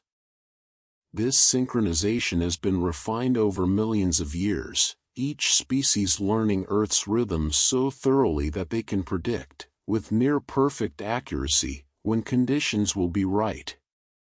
And Earth keeps its promises. Spring comes, the ice melts, the flowers bloom, the insects emerge, all in their proper sequence, all in their proper time. Even in winter's deepest cold, life persists in hibernation. Bears sleep in dens, their heartbeats slowing, their breathing barely detectable, living off stored fat, pregnant females even giving birth during this deep sleep. Frogs freeze solid in pond mud, their hearts stopping, ice crystals forming in their bodies, yet they'll thaw and hop away when warmth returns. Seeds rest beneath snow. Trees stand bare but alive, sap withdrawn to their course. This is not death but pause, not ending but waiting, the patient suspension of activity until conditions improve. Earth teaches that sometimes the wise choice is to rest, to conserve, to wait for your season rather than forcing growth in inhospitable times. Dawn breaks every day without fail, darkness giving way to light, the sun rising even when clouds hide it, even when you're not awake to witness it. This has happened every single day for billions of years. Not once has Earth failed to turn toward the sun. Not once has morning not arrived. This is perhaps the most fundamental promise the planet makes: the night will end, the light will return, what seems endless in the darkness is actually temporary, and dawn is always, always coming. And with each dawn, dewdrops catch the light, spiderwebs become jeweled with moisture, the world is washed clean by the cool of night and warmed by the promise of day. Birds begin their chorus, singing to claim territory, to attract mates, to celebrate the simple fact of survival through another night. They sing because they can, because they're alive, because the sun has risen and there's work to do and joy to express. Earth fills each new beginning with music. So rest now in the knowledge of renewal. Know that what feels finished is often just pausing. What seems dead may be dormant. The darkness you're sinking into is not an ending but a different state of being, necessary and natural, the fallow period before fresh growth. Spring follows winter. Dawn follows night. And you will wake, renewed, when your rest is complete. Earth has proven this cycle billions of times. Trust it. Trust the return. Trust that after sleep comes waking, after rest comes energy, after night comes the inevitable, faithful, gentle arrival of morning light. As you float in the depths of rest, let us visit the places where Earth holds its treasures, the minerals formed under pressure, the gems created by time, the precious substances born from the planet's patient alchemy. Amber is fossilized tree resin, and within it, time itself is preserved. Insects that landed on sticky sap 40 million years ago remain perfectly intact, suspended in golden translucence, their delicate wings and legs visible in exquisite detail. Feathers, flowers, even tiny air bubbles from ancient atmospheres are captured in amber, windows into ecosystems that no longer exist. Earth has created time capsules without meaning to, simply through the slow transformation of resin into stone, soft into hard, moment into eternity. The past is not gone, it's held, carefully, in these golden drops. Opals form when water-carrying dissolved silica seeps into cracks in rock, then slowly evaporates, leaving behind microscopic spheres of silica arranged in precise patterns. These patterns diffract light, creating the opal's famous play of color, flashes of rainbow fire within seemingly ordinary stone. This process takes millions of years, water evaporating drop by drop, building layer upon microscopic layer. What appears to be magic, stone that contains fire, that shifts color as you turn it, is actually mathematics, geometry, the precise arrangement of spheres too small to see creating beauty visible to the naked eye. Pearls form as a mollusk's response to irritation. A grain of sand, a parasite, something uncomfortable gets inside the shell, and the oyster coats it with layer upon layer of nacre, mother of pearl, transforming the irritant into something luminous and smooth. Year after year the layers accumulate, and what began as pain becomes treasure. Earth teaches this lesson repeatedly: difficulty can be transformed, discomfort can become beauty, if you're patient enough to coat it with care, layer by layer, until the sharp edges are gone and only luster remains. Salt crystals form when seawater evaporates, leaving behind perfectly geometric cubes of sodium chloride. These crystals have been harvested by humans for thousands of years, essential for preserving food, for health, for flavor. The salt in your body, in your blood, your tears, your sweat, has the same mineral composition as seawater, evidence of our oceanic origins, proof that we carry the ancient seas within us. You are, quite literally, made of earth, assembled from its minerals, animated by its water, walking stardust shaped into consciousness. Quartz crystals grow in cavities within rock, their six-sided prisms formed as silicon and oxygen atoms arrange themselves in perfect geometric patterns. Some crystals are tiny, barely visible. Others are massive. The largest quartz crystal ever found weighs over 44 tons and is nearly 40 feet long. Whether microscopic or massive, they all share the same internal structure, the same angles, the same proportions. Earth follows its own rules of geometry, creates order from chaos, builds beauty through simple repetition of fundamental patterns. Geodes appear as ordinary rocks on the outside, rough and unremarkable. But crack them open and inside is a hollow chamber lined with crystals, amethyst, quartz, calcite, sparkling in the sudden light. These form when volcanic or sedimentary rocks develop cavities, and mineral-rich water seeps in and slowly deposits crystals over thousands or millions of years. The outside gives no hint of the treasure within. Earth hides beauty, keeps secrets, reminds us that rough exteriors can conceal extraordinary interiors, that you cannot judge what's inside by what's visible on the surface. Coal began as ancient plants, vast swamp forests from the Carboniferous period, over 300 million years ago. When these plants died, they were buried under sediment before they could fully decay. Over millions of years, under heat and pressure, plant matter transformed into peat, then lignite, then coal. What you burn for warmth is ancient sunlight, energy captured by plants hundreds of millions of years ago, stored in carbon bonds, waiting all this time to be released. The past fuels the present. Energy is never lost, only transformed and stored, waiting to flow again. Fossils aren't just bones, they're stories written in stone. A trilobite curled defensively, preserved in its final moment. A fern leaf pressed into shale, every vein visible. Dinosaur eggs in their nests, the arrangement revealing parental care from creatures extinct for 65 million years.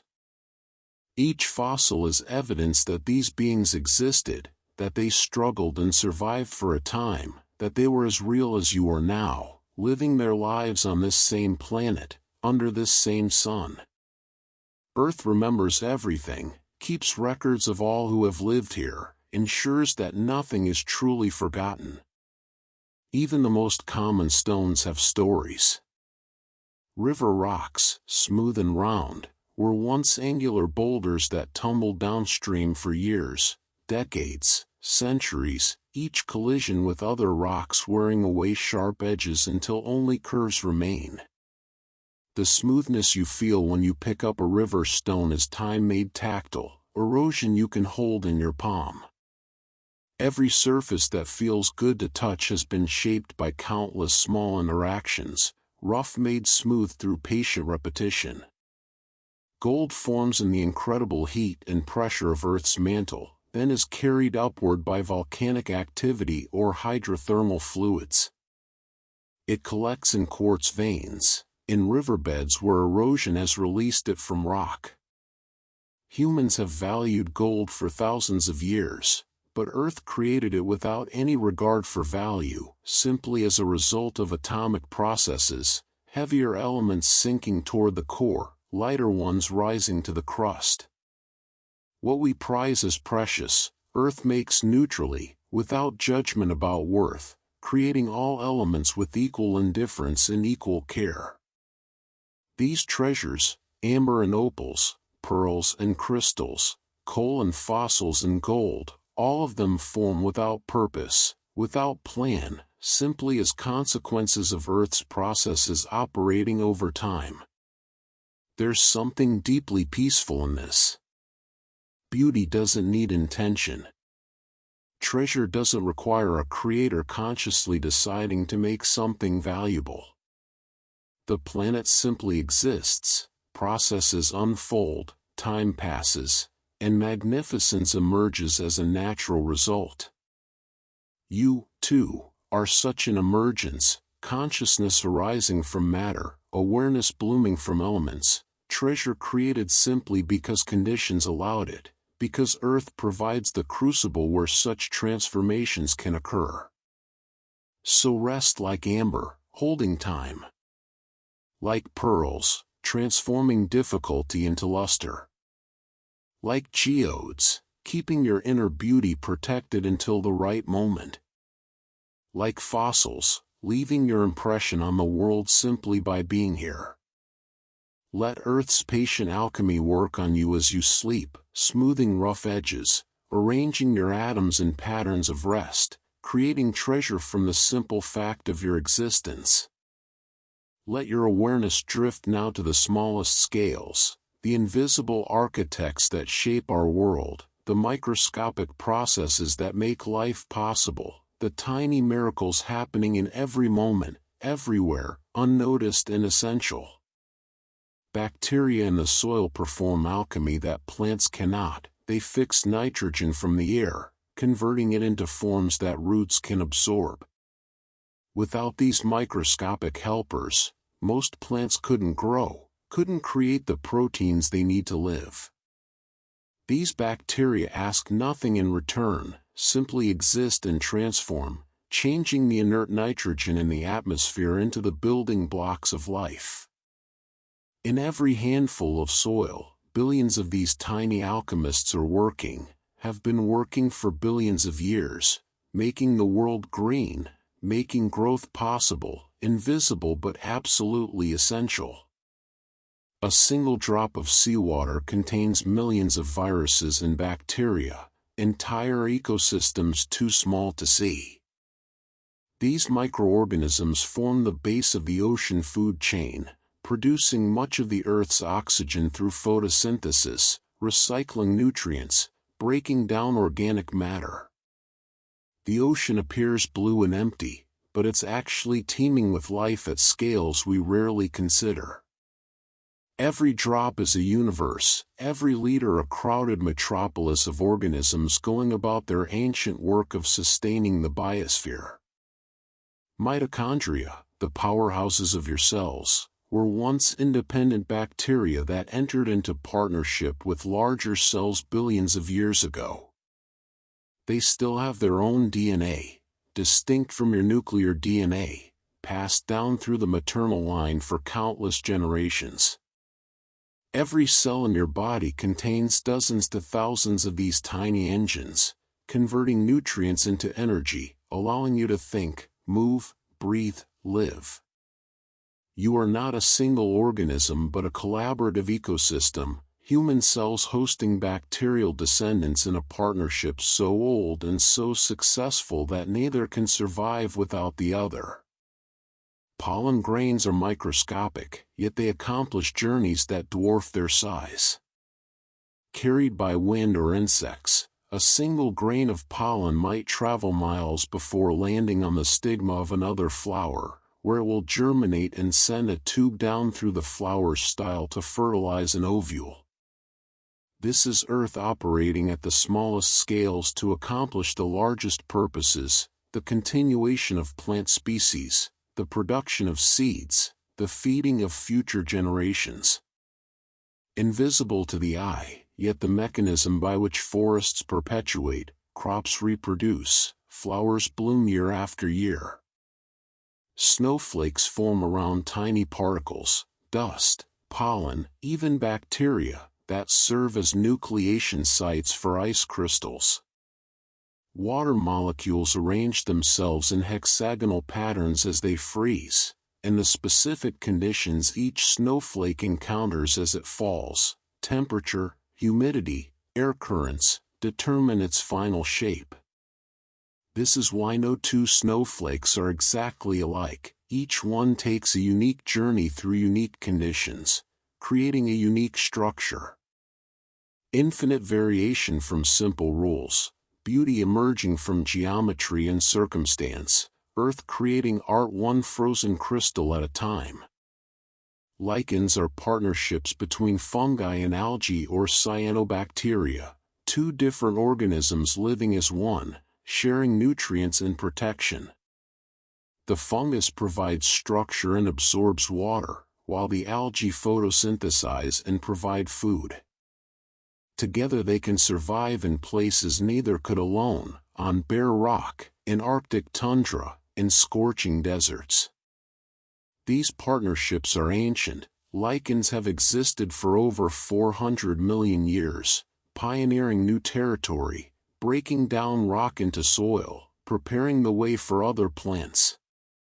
Collaboration at the microscopic level making the impossible possible. Diatoms are single-celled algae that live in glass houses, their cell walls made of silica, creating intricate geometric patterns of extraordinary beauty. When diatoms die, their silica shells sink to the ocean floor, eventually forming deposits of diatomaceous earth. These microscopic organisms are responsible for about 20% of Earth's oxygen production, more than all the rainforests combined.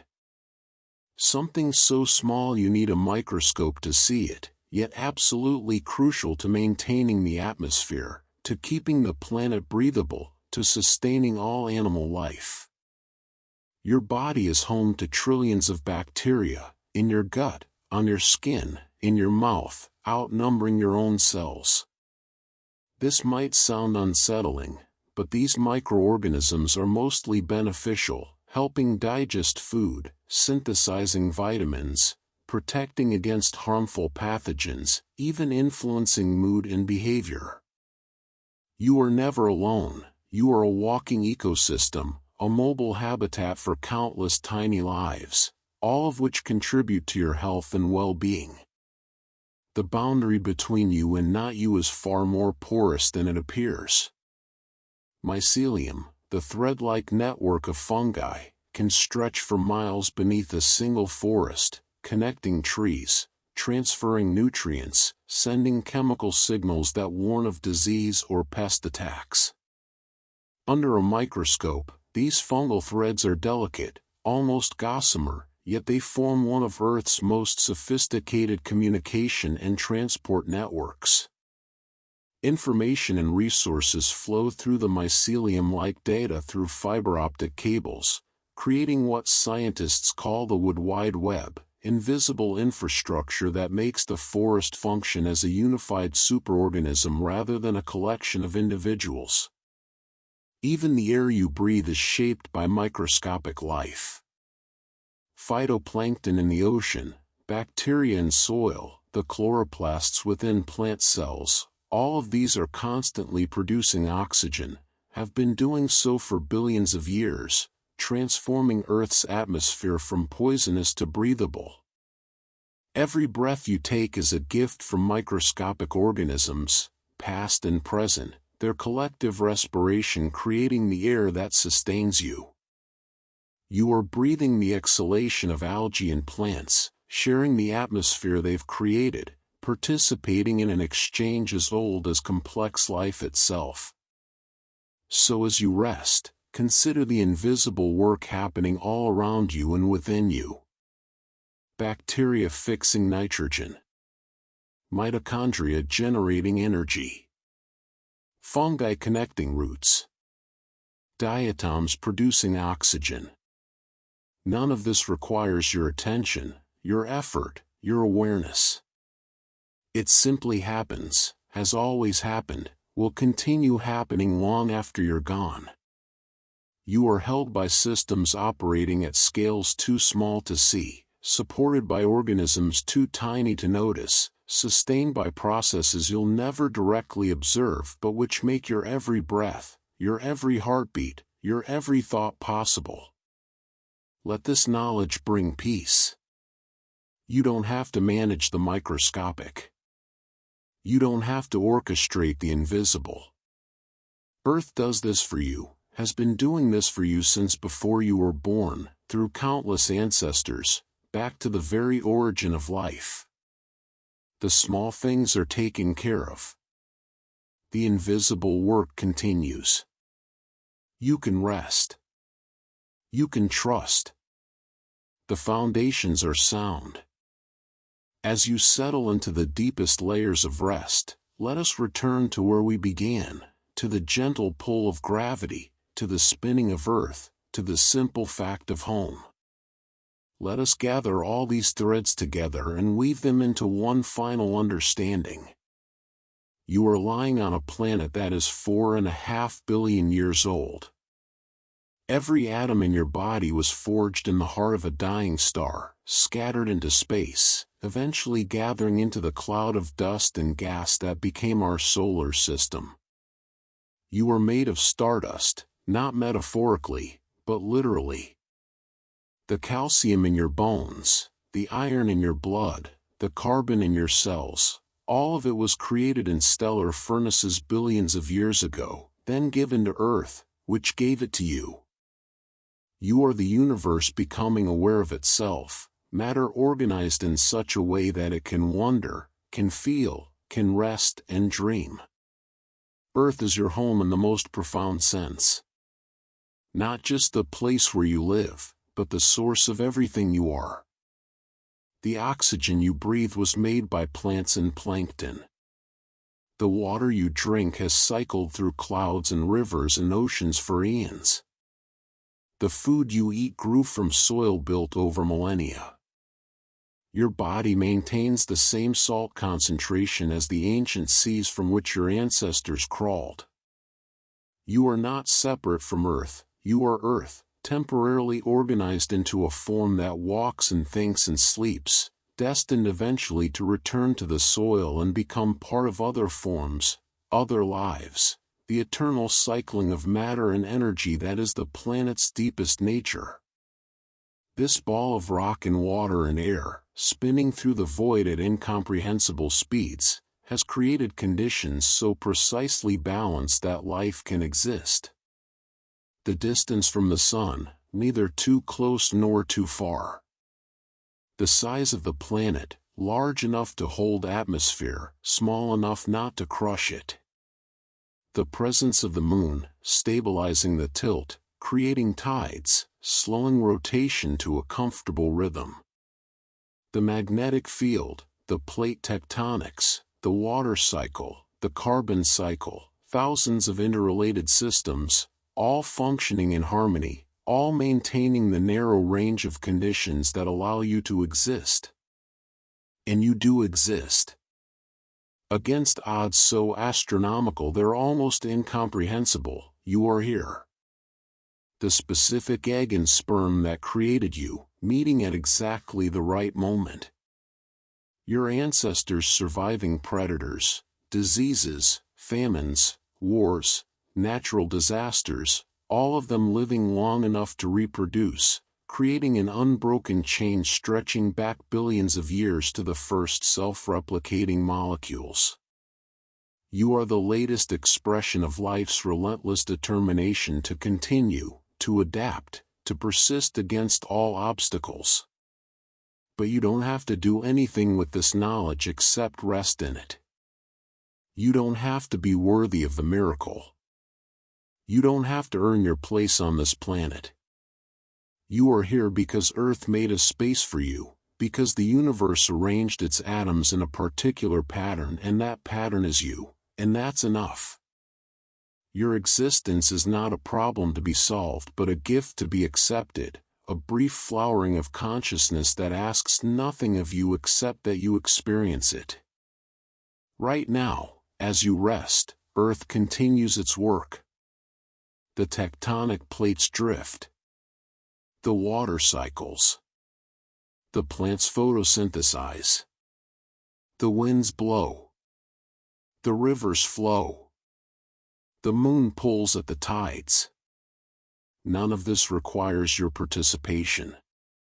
You are held by systems so vast and so reliable that you can completely let go, can surrender to sleep, can trust that when you wake, the planet will still be here, still turning, still providing everything you need. The trees will still be producing oxygen. The sun will still be warming the surface. The magnetic field will still be deflecting solar radiation. The atmosphere will still be filtering harmful wavelengths. The soil bacteria will still be fixing nitrogen. The ocean currents will still be distributing heat.